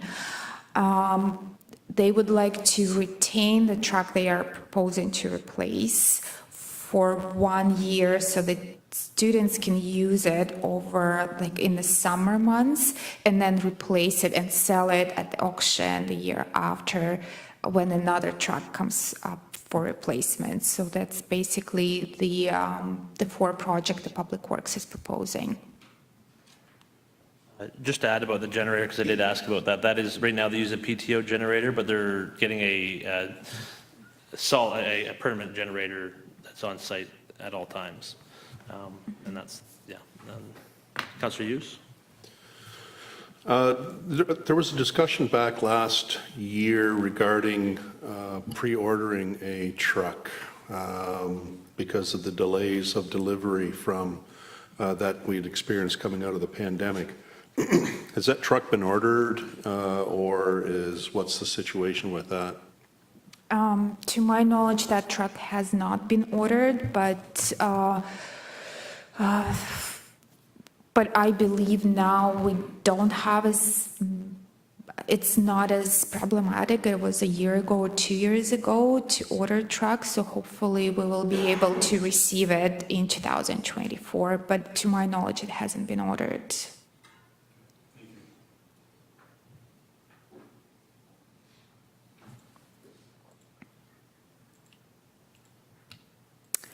And now we're moving to the Parks and Recreation section. Kyle Stefanovic will be more than happy to present the project. Okay, so you get to hear from me for the next little bit because the next few slides are from Community Services. So the first slide here, the first project is the Trails Network. So this, as council will remember, is from the Rec Trails Committee. So it's $25,000 in engineering fees to do sections 2, 3, 4, and 5 of the CAO's Trails Vision. Next year is $230,000 to complete the trail. So this year is just the engineering. There's $180,000 to renovate the Memorial Park band shell. That's currently with the Heritage Committee to designate as a heritage site before we proceed with any renovations. The next two, the GE Park renovation, the GE and the Westfield washroom renovations, the engineer assessment revealed that they're still structurally sound, so that's to renovate the washrooms and include storage within the washrooms, essentially getting rid of the old canteen spaces that are in them and replacing them with storage. And the Vic Park South Diamond expansion is to go, as Mayor Petrie alluded to, about the Ball Diamond Group with budget. The only diamond in town that has 90-foot pegs is right now at Curry Ball Diamond, which the town maintains for the St. Jude's Catholic School Board. But we don't have a 90-foot peg diamond within our own town land. So this would be to have a diamond that meets the needs of that user group that is on town property. So that's those projects. I'd be happy to take any questions on those ones. Start with Councillor Van Kouten-Bosens. Just on that, can you expand that it's not taking away that diamond? You and I've had a discussion because I became very concerned for the other ball user groups that this is just letting them be able to bring in a mound when they need it, and then the mound is able to be taken off. So can you expand a little bit more on that one for me, Kyle? Yeah, so all that the town would be doing is essentially expanding the infield of South Diamond by 20 feet. I've actually been out on site with our park supervisor, Jamie Hutchinson, to look at this just to see what it looked like. So 20 feet in the grand scheme of things is not, it's barely noticeable. So all we'd be doing is extending the infield by the 20 feet, moving the pegs for the bases by the appropriate amount. And the minor ball for this user group to be able to use the ball diamond would be bringing in the mound whenever that is being rented out. So the diamonds as they exist now would still be able to be rented out as they are now. When this user group uses South Diamond, they may rent South and North at the same time when this user group is in use, but this is to give them town property that is 90-foot pegged. I have a question, just generally, there's a lot of work proposed for both Vic and GE, or sorry, well, a lot of the baseball diamonds. I see bleachers are now here as well. Does staff feel they have a good handle on what the user groups are looking for as more of a larger scale? If we're going to get into replacing most of the items at the fields, is this a time to look maybe further into the situation, or is this directly from the Recreation Master Plan? So a lot of this work comes from either the assessment on the facilities, so the washrooms all come from the engineering assessment, and hearing from our user groups of what they would like to see in our facilities. So it's a combination of both that has got us to here. And you and I have talked already about having those designs and what's going to happen come to council for public consultation to make sure people are aware of, just before the RFPs or whatever goes out. So that way, it's one of those things I know user groups are very specific, and there's usually ones that use things more than others. So I want to make sure that we give them that chance, because in other words, consultation was done during the Recreation Master Plan, which I know, but that was a couple of years ago. And so give everybody that last chance to say if we need to change anything, right? So I guess you know where I'm getting at. So I appreciate that. And I'm sure the user groups are very happy that they've been listened to. I guess it shows importance to participating in the survey as well and getting those views out there, because I could not tell you the difference between one ball diamond and the next. So, Councillor Hughes first, and then Councillor Van Kouten-Bosens. and I'm going to be the bad guy. So with this increase in investment in the ball diamonds, will there be a reevaluation of fees that we will be looking at charging? So not as part of this year's budget, but is on our radar to do a comprehensive user fee analysis. So hiring a consulting firm to look, the rec master plan, I would say at a very high level, looked at our user fees and compared them, but it would be better to look at our comparators and do a full analysis of our fees and do a report back to council of what our fees should be. And that would be in a subsequent budget year. That's not proposed in this year. Mr. Graves, you'd like to add to that? And that is a part of our strategic plan, so it is something that we are anticipating in the next couple of years, but not this year. Sorry, Councillor Van Kooten-Boston. Thank you, Mayor.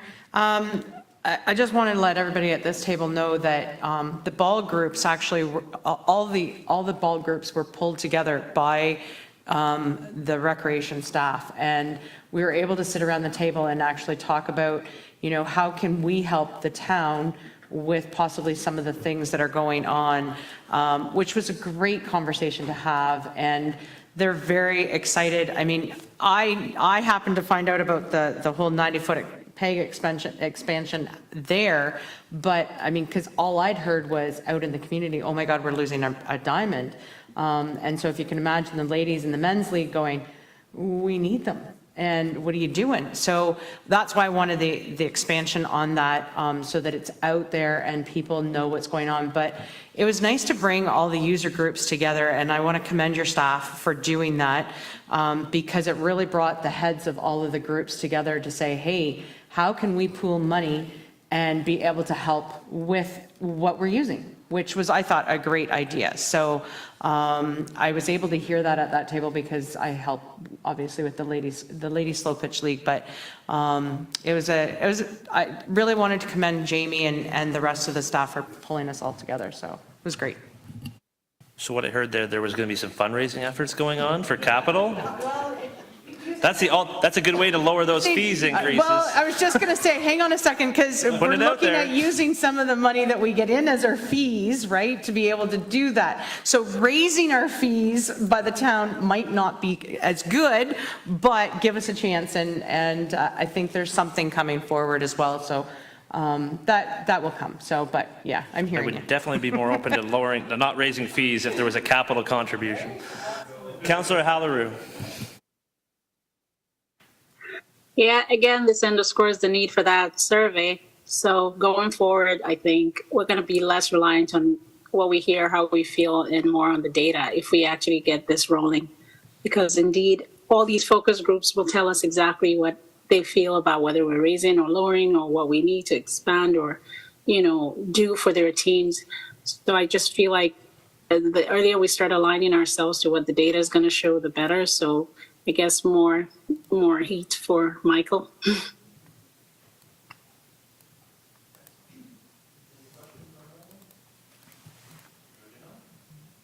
Sorry, moving on.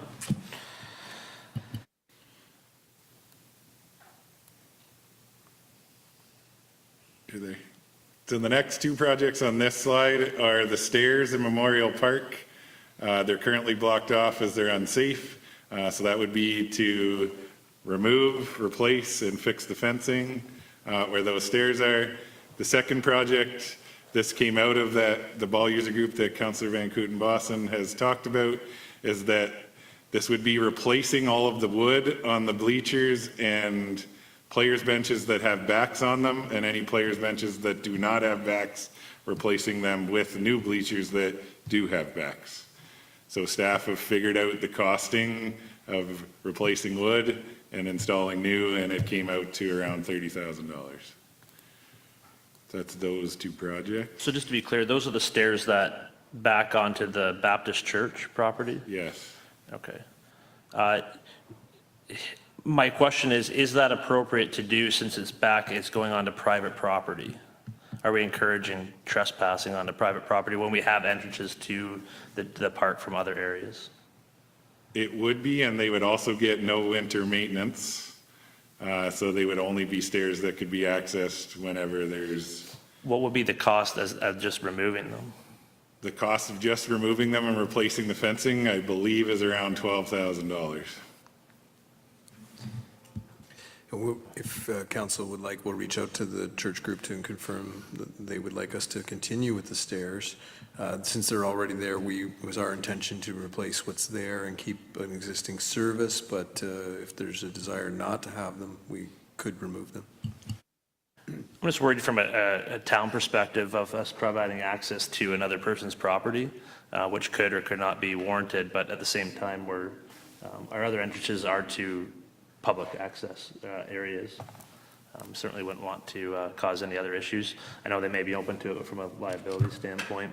I don't know how well they're used as it is.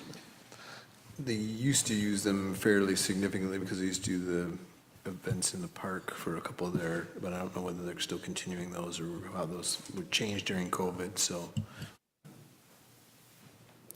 They're quite well used. I had brought it to Kyle's attention just because they were so uneven that I was more afraid somebody was going to fall on them, and that's why I brought it to Kyle's attention, but they are very well used. I mean, when you have things going on down in the park, that parking lot becomes very, very busy in that respect. I would encourage staff to reach out to the Baptist Church just to make sure, but I know the Baptist Church was really interested in that fencing being looked at as well. It is on town property, not their property in that respect, but it's leaning pretty good. So the fact that this is being looked at, I very much encourage it, but a conversation never hurts, and just to make sure that, you know, what you're thinking is all good, and, you know, in that respect, absolutely.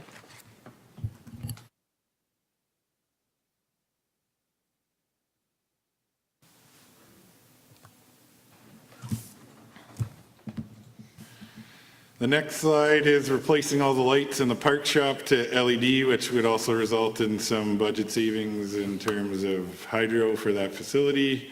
Getting a new groomer for the ball diamonds, which has a roller on it to be able to compact down after. The next project is replacing riding mower number 2.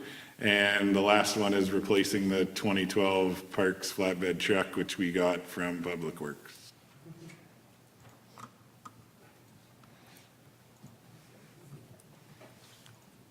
You're good. The first one up on this one is, it says drawings for renovations. It's technically out of the building condition assessment. The exterior bricks out along the pool walls specifically, if you look at them, have deteriorated over time with the Dytron pool dehumidifier, as I learned today I'm supposed to call it. So that not working properly over the years has deteriorated the bricks, so it's to get drawings of what work would be required to replace or rehabilitate those bricks. It also is to get drawings to assess or to look at 2 rec master plan recommendations, which were to increase access and space for the change rooms, the underutilized squash courts, converting those into usable spaces, and making the lobby foyer area more accessible and open, as a lot of people congregate in that area for swimming lessons, and it's a small area. So it's to get drawings to assess rec master plan recommendations and building condition assessment items. The second one is the pool dehumidification unit, which since I've came on with the town has been a thorn in my side. So when I came on, the unit wasn't working properly. I'll give the Coles Notes version of this as best I can. The unit wasn't working properly. We reached out to Engineered Air, who manufactured the unit, to see who they felt was best to look after the unit and would have the most knowledge. They luckily, for us, recommended Art Blake Refrigeration, which is out of London, so it was easy for them to come and assess our unit. When they first came on board to assess the unit's only 10 years old, I believe. I'm looking at Irina to confirm for me, but I think it's 10 years old. It's not very old. Their belief was that they could get the unit back into operating order.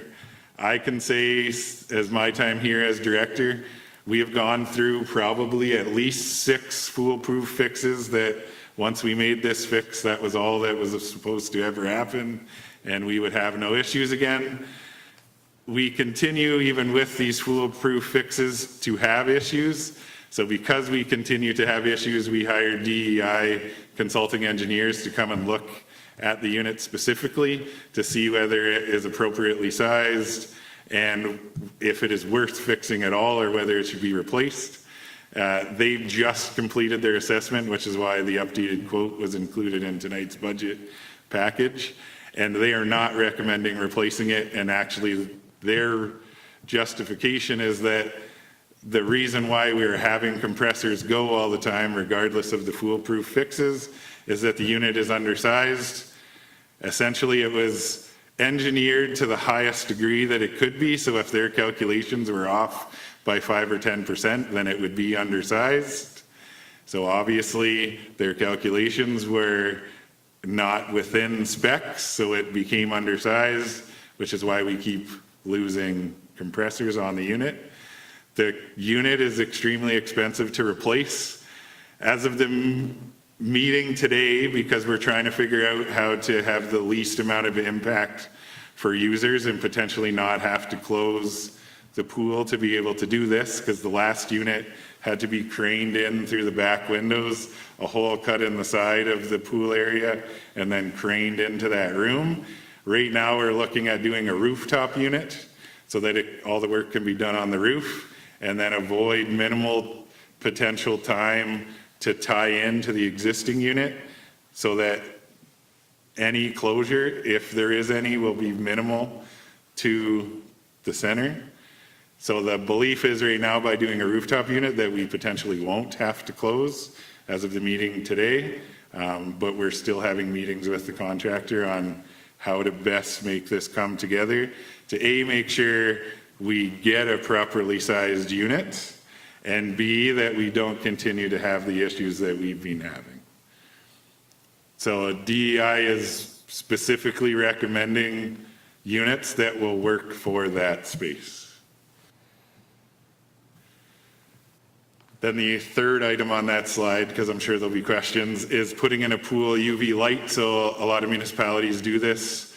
By putting in a UV light, you can essentially cut your chemical usage in half. So instead of running at 2.5 parts per million chlorine, which is where we run about now, you can go down to 1 part per million with a UV light. Chemical costs have doubled, if not tripled, in a lot of areas recently. Chlorine's gone from 45 cents a liter last year to, I think it's $1.20 some cents a liter now. So this would be to save some cost savings in terms of our chemical usage, but also to improve the water quality. As patrons, we do have to abide by Ontario pool regulations, but patrons do complain about the chlorine and chlorine smell and irritating their eyes and all those things. So lowering to 1 will reduce those complaints. Also, lowering your chemical usage improves air quality. So replacing the Dytron will also help improve, lowering your chlorine levels will also help your pool dehumidification unit.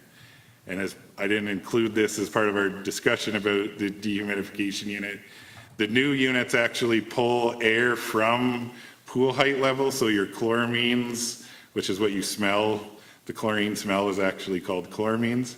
They all sit right, they're heavier, so they sit right above the pool water surface level. So the new dehumidification unit would pull from that, the air from that level instead of from up high. So you're exhausting all of those chloramines to improve your air quality. Question about the dehumidification unit. Is there pros and, there's pros and cons to moving it outside? We're obviously in a northern climate. Have they talked about effects of like winter on the units as far as, because basically you're sucking out, you're taking the moisture out of the air. Is there effect on the unit from being outside versus inside? So there's 2 options right now. Regardless of which option we pick, the exhaust fans still go on the roof regardless. It's whether the internal unit that is currently housed inside is it can work in either environment. The pros and cons more of going inside or outside is the amount of decommission time and the amount of time you could be closed.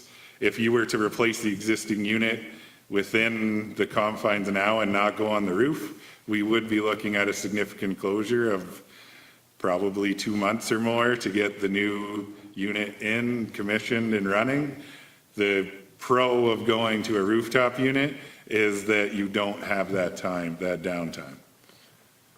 But both units work the same. I'm just looking at life cycle time, like life cycle of the unit, of if there's a difference in how long the unit lasts, if it's on a roof as opposed to being in an interior environment where there's not being affected by the elements. And if there's a performance increase or decrease from being inside versus outside, when you have to deal with temperature fluctuations. That's a question I can ask. Okay, perfect. Appreciate that. Because I feel you, and I really want this to be the foolproof thing that ends it.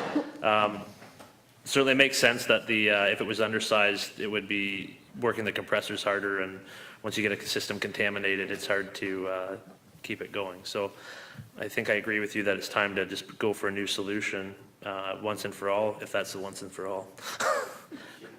And I guess the other question would be, what kind of warranties is there a warranty program we can get with these? I know in talking with the DEI today, every unit comes with at least 1 year warranty, parts and labor, so at least a year.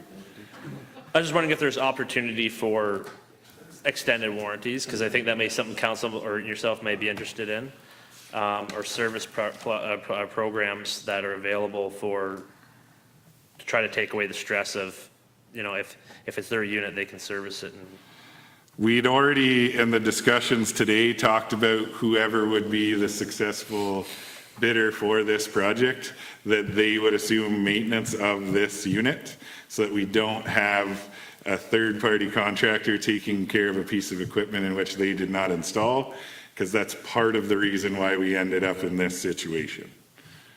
So it would be installation and maintenance of that unit. okay.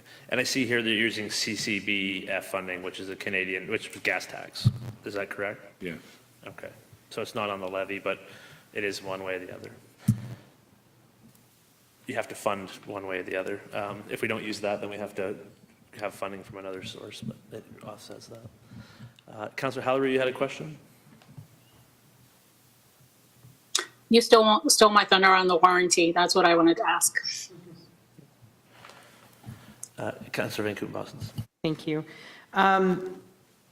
So I understand putting it inside is going to be an issue, and I don't want to see our pool go down either. What if we built a room just on the outside of it? Because I understand what you're saying and putting it out into the elements, and I'm glad that you're going to ask that. But I mean, really, let's be honest, would it be worthwhile to look at building its own room and then bringing it in that way? Staff will take a closer look at that and what the impacts may be, and look at some options for council to bring back to you to a future meeting, so. All I can say is, regardless of roof or in the room that it is in now, they use all of the existing ductwork. So it's being able to tie into the existing ductwork, because you're just replacing the unit itself, you're adding in the ductwork to be able to pull off the chloramines off the top of the water, but the existing ductwork that's there remains.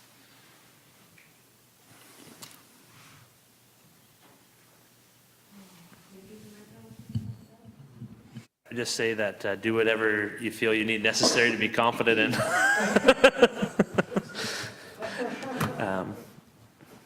Yeah. I think we're good. Moving on. The next floor is updating the roof access to the roof at Fusion, because the ladder that's there now is not the safest. The next project is AC for Pat's driving school. That's the last room in that facility that does not have air conditioning. And with the replacement of the windows that was just done at that facility, it is much hotter in there now, especially in the summer. The next project ties into what I just said. So when the windows were replaced at Fusion, They're almost double the size of what was there before. So it is much brighter and bigger in there, but it is also much warmer. The windows before did not have any window coverings, so this is to add window coverings to the new windows. And the last project is to do the fence and concrete patio off the VON, off their entrance gate. We've had a complaint of a wheelchair that actually got stuck out there recently, so it's to complete that project.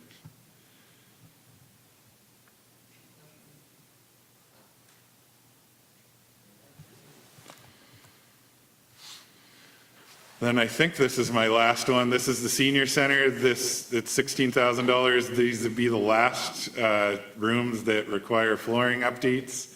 And then the other item is there was $50,000 from the building condition assessment to replace the windows and window seals in that facility. That's from the old building condition assessment. We just had building condition assessments done on all facilities and have just got back the final report on that. But we've split up the replacing the windows over 2 years, so $25,000 this year, $25,000 next year. But those are the last items out of the previous building condition assessment. I'm not seeing any questions. Then I'm done. I'll take over the economic development one. This is my chance to throw Curtis under the bus if I want to.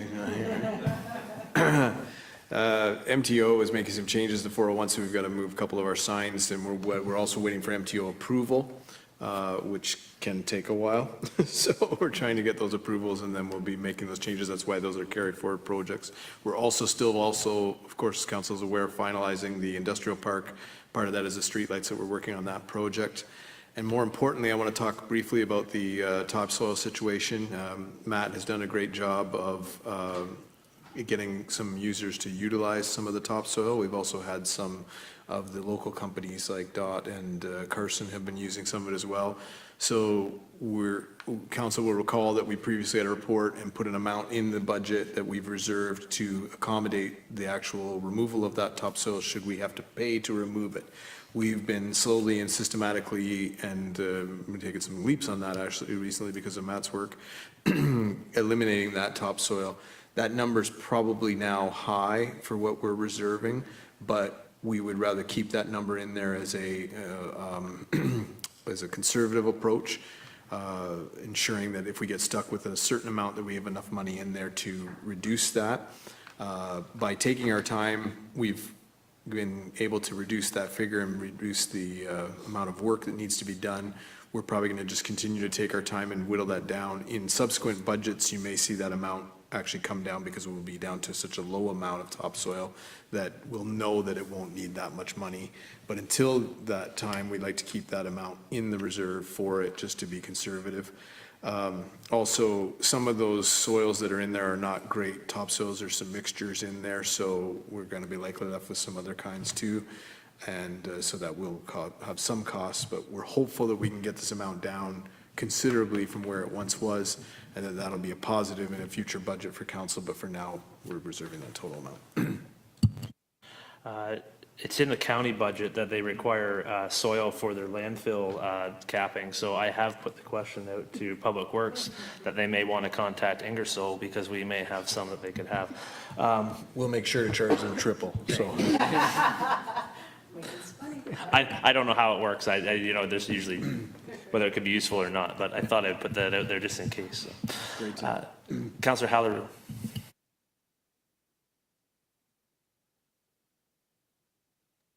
Thank you, sir. Through you, Mayor. Michael, I have a question. This is a rookie question.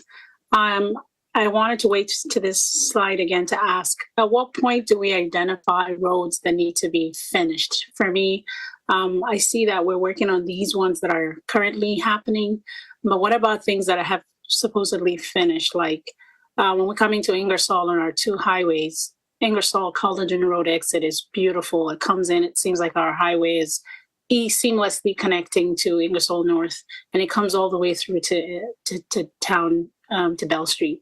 Now, when I take a look at 216, it seems like we kind of are not sure where we are with the entry into Ingersoll, and I wonder how that factors into our economic development and inviting people in, so that when we come off the highway, we kind of seamlessly merge onto what the 401 has done for us into the Cheese Museum. Because again, we're in a festive season. Just the other day, you see the road is filled with cars. There's, it's just it's not paved. There's sand and gravel on each side. There's no proper definition. And I just wondered, at what point do we consider roads like that as part of a project and enter it into the budget, or is it something that is not in our jurisdiction? So Councilor, I can help you with that one, and your last comment was the correct one, is that is a county road. It's County Road 9 coming, until it gets to Canterbury Street is County Road 9, and then it continues up Harris Street all the way down to Charles Street. So that is a typical county road construction method. Yeah. But that's something that I think needs to be part of when they do the road rationalization study of seeing where those vehicles go. That's a conversation that can be had, whether that's something Ingersoll takes over, or if they do a reconstruction from a county perspective, Ingersoll can probably have a say on what kind of amenities we have on there, sidewalks, gutters, that sort of thing. But that's the main reason right now, is that's because it is a county road of Ingersoll's control. That makes sense. Follow-up question to that, I would ask also about the one behind the Samna Crescent. Also looks very off. It's a new development, I imagine, recently, and the roads are still not inviting enough to attract even tenants. So I'm wondering if that's also part of our jurisdiction or county. So you're talking behind where the Glassfords is and Powell Engineers? Yeah, where the engineers, the Powell engineers are, Samna Crescent. Just driving through there seems like an unfinished project, and we have offices there vacant, and I see them seeking and looking for tenants all the time. So I'm just wondering if that So I can speak to that as well. So those roads are constructed as industrial standard, much like our new industrial park are. So they're a little bit different. They don't have the curbs and gutters. They're on a ditch drainage system, just due to the type of user. Some of those properties in there have some soil issues. They're all privately owned, so if they want to be developed, they can be, depending on the market for them. But those are designed to our industrial land standards. All right, thank you. Any further questions on that? Excellent. We'll turn it back to Irina then. Okay, so that concludes the slides about the projects. However, I would like to bring the museum projects that haven't been identified on the slides. We have Stephanie here. Stephanie, would you like to present the projects, or you want me to present them? You can do that? Okay.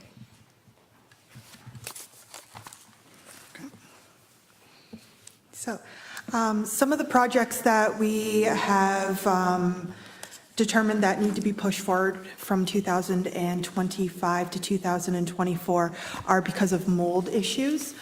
So in our so it's a tool shed off of the side of the schoolhouse. It has some substantial mold in it, so we've actually closed it. The only person that's allowed in there right now to get items out of it is myself.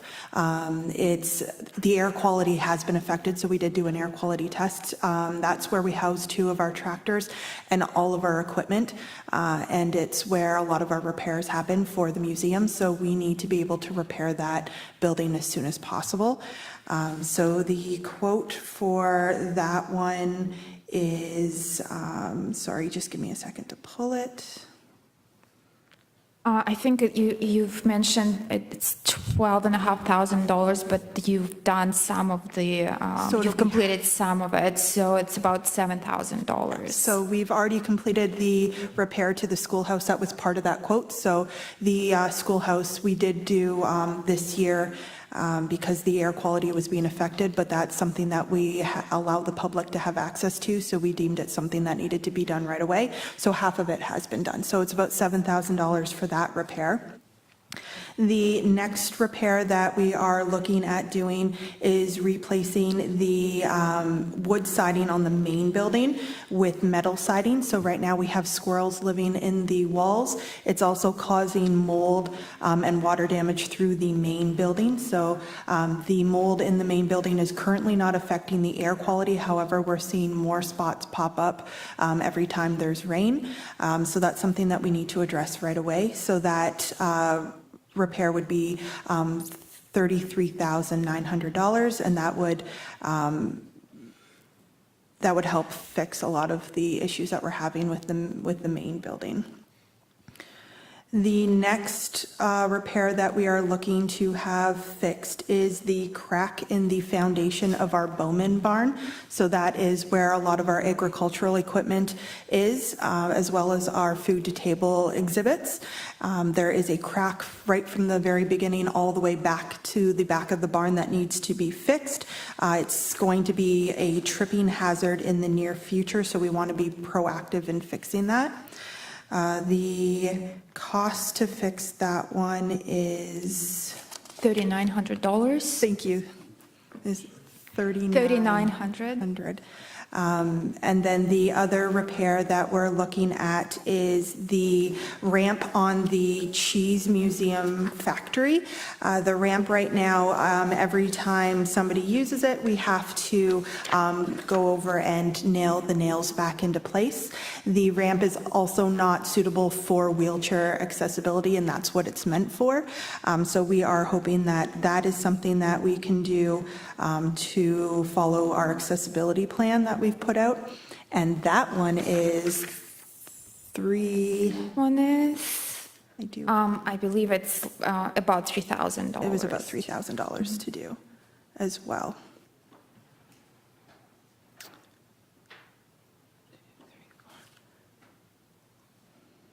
So what we're looking at roughly is $54,000 to complete some of the more substantial repairs to maintain our building so that we're not faced with future damages that we're going to have to look at. Well, there is some other repairs that we will be looking at in the near future. Those can be put off till 2025, but those are the ones that are most concerning to us. Questions? Councillor Halleru. Thank you so much, through you, Mayor. Is there also the consideration for the entryway into the Cheese Museum? And I want to commend you for really coming up with all these repairs, because again, we did do an audit of the Cheese Museum and there was so many accessibility issues. With this entryway where we understand there's a floating, sometimes, it sinks and sometimes it rises, would that be something included in the future and you think you can wait, or would you consider adding it to the immediate fix for an overall project? So right now, that's not something that is in the facility assessment plan for this year. They are looking at replacing the doors. I believe it's 2026, 2027, but it is something that we could bump up if we felt that was something that we needed to do right away. All right. Kudos to discovering all this and putting it forward. Thank you.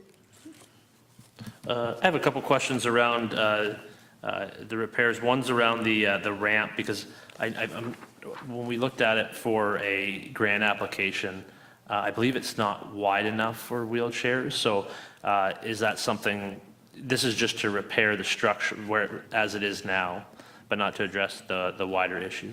It would be to completely replace the ramp altogether. For $3,000? That's what it says, is to replace the ramp. It would probably be another wood ramp. That's, yeah. Okay, because I believe the last one we're looking at was a steel structure. So do you remember, Mike, Councillor Bowman? Yes, Mr. Mayor, that's what we were talking about. That was my understanding as well, that we were looking at trying to get a steel structure up there, something with a little bit better footings, something that was a little wider with a little bit more turning radius to be able to facilitate wheelchairs or any other type of accessibility equipment. So yeah, I thought we were looking at the metal ones, Steph. So based on the assessment that I have, it is to replace the wood. I can have them come back with another quote to replace with metal if you'd like. I would probably suggest that so that we can at least have an option of maybe something that's a little bit more permanent. This structure has been up there for a long period of time. However, every year we run into the same situation of it heaving with the frost and the wood giving us issues with nail pops and everything. So I don't know what council's thoughts are, but I would like to see something a little bit more permanent, and maybe we could look into that as well. Mr. Graves? Yeah, that's all I would say is that staff will take a closer look at that and come back at a future budget meeting with some updated numbers for you. And just from a Councillor Bowman and I perspective, because we'll probably have to help, do you need the tool shed cleared out to do the repairs? That is correct, yes. Okay, well, maybe Councillor Bowman and I will talk later. And that's the roof replacement? That will be the interior roof replacement. We also noticed that there is a leak in that roof too. So that is something that was not part of the quote. So I'm anticipating that the quote will be a little bit more. Okay, thank you. Any further questions? Councillor Hughes. Thank you. Through you. Back to the conversation regarding the ramp. Now, would you replace that whole decking area in there or just the ramp if you go to the metal as well? That's a good question. I would replace the whole. I'd look to replace the whole. There's no point in piecemealing it. Yeah. I would concur with that, Mr. Mayor. I would as well, because there's the door, if you're going to get people up, there is the doorway into the cheese museum. It's something that you want to make sure that or the cheese factory, you'd want to make sure to get into, but I'm sure staff will look at it. I just remember we did have that application that we were going to submit for a grant, and that was based off a metal ramp at the time, but I think it was around $60,000, I think the price at that point was, but then we didn't qualify for the grant, so. But I do know that it's too narrow in spots, so it's. Okay, any other further questions on the museum items? I appreciate those being brought forward. Councillor Halleru? Would you be open to receiving the audit from the accessibility committee? Because it seems like if we're going back to the drawing board, it might be a good time to consider so many other feedback. And then I would recommend that we forward that to you. Absolutely. Thank you. Anything further? I will now turn it back over to Irene. So that concludes the presentation of the 2024 capital projects. So we're moving on to the reserve and reserve funds balances. So this slide just presents where we are projecting to end the 2023 fiscal year in terms of the reserve and reserve balances and projections for 2024 year end. So as you can see, so we are projecting to end 2023 at $24.5 million in reserve and reserve funds. 2024 is about $24 million, so a $500,000 reduction. And this is mainly due to a couple projects on the operating side. So as you remember, there is secondary planning. We've put some money into the reserve to complete the project this year. Oh, yeah, it's this year. Sorry. No, it will be next year. Okay, I confused myself here. Okay, so, but there is also some of the projects that are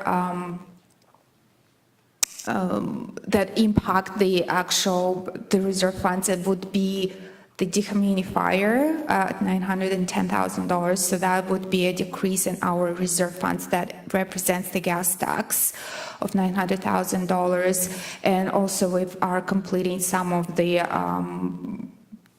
other facility projects and the fleet replacement and so forth. So, but that's what the reserves are for, to actually fund the projects and make sure we are fully funded and not going into debt. And that's just another view of our reserves. It's from 2017 with the projections to the end of 2027. So as you can see, there is a significant decrease in 2026, but it is due to the proposed MRC. That's when we are projecting to start the construction. So that's why a decrease is significant, but that's what we are projecting for the next, basically next 4 years. And the debt, as I mentioned at the beginning of the presentation, we are not acquiring any new debt, not next year, not the next 4 years. So that is just looking at the principal and interest payments. As you can see, so the slide again shows that since 2018, our debt payments have been significantly decreasing year over year, and by starting 2026, we will only have about $110,000 in debt payments that will continue to the end of 2034, and that is existing debt, obviously. And by the end, so we are going to be debt-free, looking at the existing debt by 2034, by the end of 2034. So the last payment is 2034. I just wanted to point something out there. I really appreciate you putting the prior years to show where we've come from, but I think if you extended that even back further, probably, even back to 2000, those last numbers get tiny, tiny, tiny little bars, because I think it's underestimated or shown how far Ingersoll's come. One with reserves, and the exact opposite with debt. So it's pretty spectacular. There's probably a lot of it seems to be going the other way within the greater area. So I think that's something that Ingersoll can be extremely proud of. We're in a very good situation. It does show a drop to $15 million, just under $15 million in reserve, which would be envious of some of our neighbors still. So I think that we're in a very good, solid financial position, and it gives us a lot of options for things in the future if something does happen. So that's a very positive couple slides. Yes, and that's not taking into consideration any future possibly funding. We can apply and replenish some of the reserves or fund the projects through grants that would preserve the money in the reserves, and also any future surpluses that we may be able to allocate into the reserves at year end. And that concludes my presentation. So if council has any questions, I will be more than happy to address them. Councilor Hughes. So I'm going to be a negative Nelly here and say, because we have such a very good financial position, does that hinder or help us when it comes to getting money from the upper levels of government? Mr. Graves. It's a very good question, and it's probably true that we probably get hindered on some of the funding that we don't get. However, there are a lot of other positives. One of them is our investment income that we have. Balancing your infrastructure replacement using real dollars. As I've said most of my career, you guys will hear me say all the time, we're using $1 for $1 instead of $1.30 for every infrastructure we do by not using debt. So you get other benefits that go along with it. Several municipalities are trying to push the province for different types of more funding, stable funding, like gas tax and those kinds of things that are based on population and percentages, as opposed to sort of rewarding the poor guys out there. Let's treat us all equally the same. I think we will see more of that in years come as the province goes on and as more asset management plans get more consistent. And a lot of you have heard me say this multiple times, so I apologize, but this year especially, I think we're going to see a lot of municipalities were forced to implement their core assets and infrastructure last year, and now they can no longer deny that they are a bad infrastructure, and so they're going to be spending a lot this year to start to catch up on some of those programs. We're already seeing the numbers. Some of our counterparts are looking at, we've seen 10, 12, 15% budget increases, where your rates currently are at, 2.7 effective, and that's because of good planning in the past. So there's those benefits as well. They may be getting funding, but it's still, for a lot of them, a drop in the bucket. I think if we had taken the direction of others, having the option to build the MERC might not be there right now, because we wouldn't have the options of reserves and debt capacity. So that's the kind of thing it opens up. It opens up a lot of possibilities, whether it's the opportunity to purchase more land, or to have opportunity to develop business parks, or we may not have been able to do that either, because we bought that land through reserves, and then we replenished it. So just having that capacity, and it's been, this has been a 20-year journey. In the late 1990s, Ingersoll knows the best out of anybody what happens when you do 0% tax increases for a decade on the backs of your reserves and depletes them.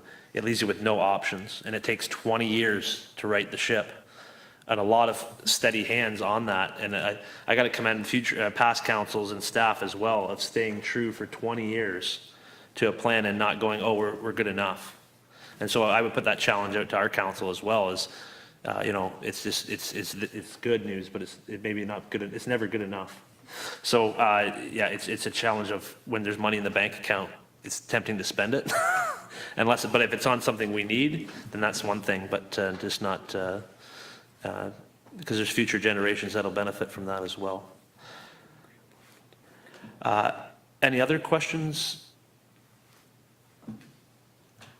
Okay, I will turn it over to, maybe you can give a wrap up of the next process. This capital budget is here for council consideration tonight. We're just asking you to receive it. We'll be considering it at a future budget meeting. So as far as staff go, we think we've presented this to you, and unless there's any questions, we'll leave it with you for a future budget meeting. Further questions? I do have a proposed motion that the Council of the Corporation of the Town of Ingersoll receive staff report T-023-23 as information. Is there a mover for that? Deputy Mayor and Councillor Halleru. Seconder. Discussion? Councillor Hughes. I'd like to thank staff for coming to us with such a reasonable budget.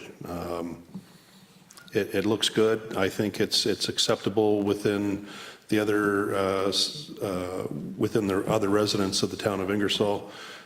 We all have to remember that the members of council are residents of Ingersoll, and this, whatever we pass, also affects us personally. And it's a reasonable amount to expect to be spent on the infrastructure or the capital that we do here in Ingersoll. And again, there's nothing frivolous, there's nothing ridiculous. It looks like a great budget, and I'd like to thank everybody for bringing it and keeping everybody else in mind when you're doing this. Thank you very much. Further comment? Yeah, very well said. And I want to thank staff, because again, we're seeing, I really want to say you're leaders within the county, if not beyond, in how you manage the municipality. You're taking plans, or strategic plan, recreation master plan, all these items, your road inventories, and asset management plan, and you're putting them, you can see this in the budget.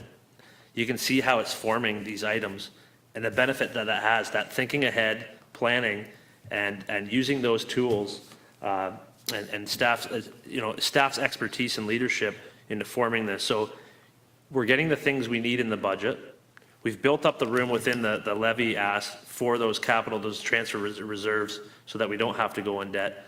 But then it's not a burden on our community to have those things replaced on a regular basis. And if we need to replace a dehumidifier, we have to lift that weight off Kyle's shoulders. But I can remember being back in council, and I get to say this because it's been a while now. When we did the facility assessments the first time, those were a one-off ask from council to complete those, and it was on a certain amount. Now staff just said, we just did everything again, because we're seeing the results of that, of just looking at our assets continually and making sure they don't get out of hand. So it's just, to me, it's just a capital portion, but that's where the rubber hits the road for a lot of residents, and certainly, yeah, at this point, we'll discuss it later, but it's certainly not the worst case scenario by any means within the greater region, so I'll leave it there. All in favor? Opposed? That is carried. We will now do bylaws. Actually, Councillor Van Koot-Bosens, you can do that. We'll do that one. These longer ones. Do you want to bring that down to Councillor? And pass that down to Councillor Hughes. There we go. There you go. Moved by myself, seconded by Councillor Hughes, that the mover have leave to introduce and go into committee of the whole on the following bylaw. 1, confirmation bylaw, November 20th, 2023, bylaw 23-5287, council and committee of the whole. Mayor Petrie and the chair. On motion, the bylaw is accepted as circulated. That constitutes the first and second reading of the bylaw. Sorry, do you have it? You did this? Yep. Councillor Discussion? Hughes. All those in favor? Opposed? That's carried. We're now in committee of the whole. Would anybody like to discuss the bylaw? Seeing none, Deputy Mayor Wilson to rise, please. Moved by myself, seconded by Councillor Hudson, that the committee do now rise out of the committee of the whole. Discussion. That's why we have Awesome Paula to assign those ones, 'cause it's very easier to have them even than try to find somebody at the last minute. Further discussion. All those in favor? Opposed? That's carried. And Councillor Hudson, please. Thank you, Mayor. Moved by myself, seconded by Councillor Van Koot-Bosens, that bylaw 23-5287 be now read a third time, passed, signed, and sealed, and that this constitutes the third reading of the bylaw. Thank you very much. All those in favor? Opposed? That is carried. And Councillor Hughes. Moved by myself, Councillor Hughes, seconded by Councillor Van Koot-Bosens. That's okay? Perfect. That the Council of the Corporation of the Town of Ingersoll adjourns the November 20th, 2023 special meeting of Council at 8:47 p.m. Discussion? All those in favor? Opposed? That is carried. Thank you, everybody. All over but the crying. Great job, staff.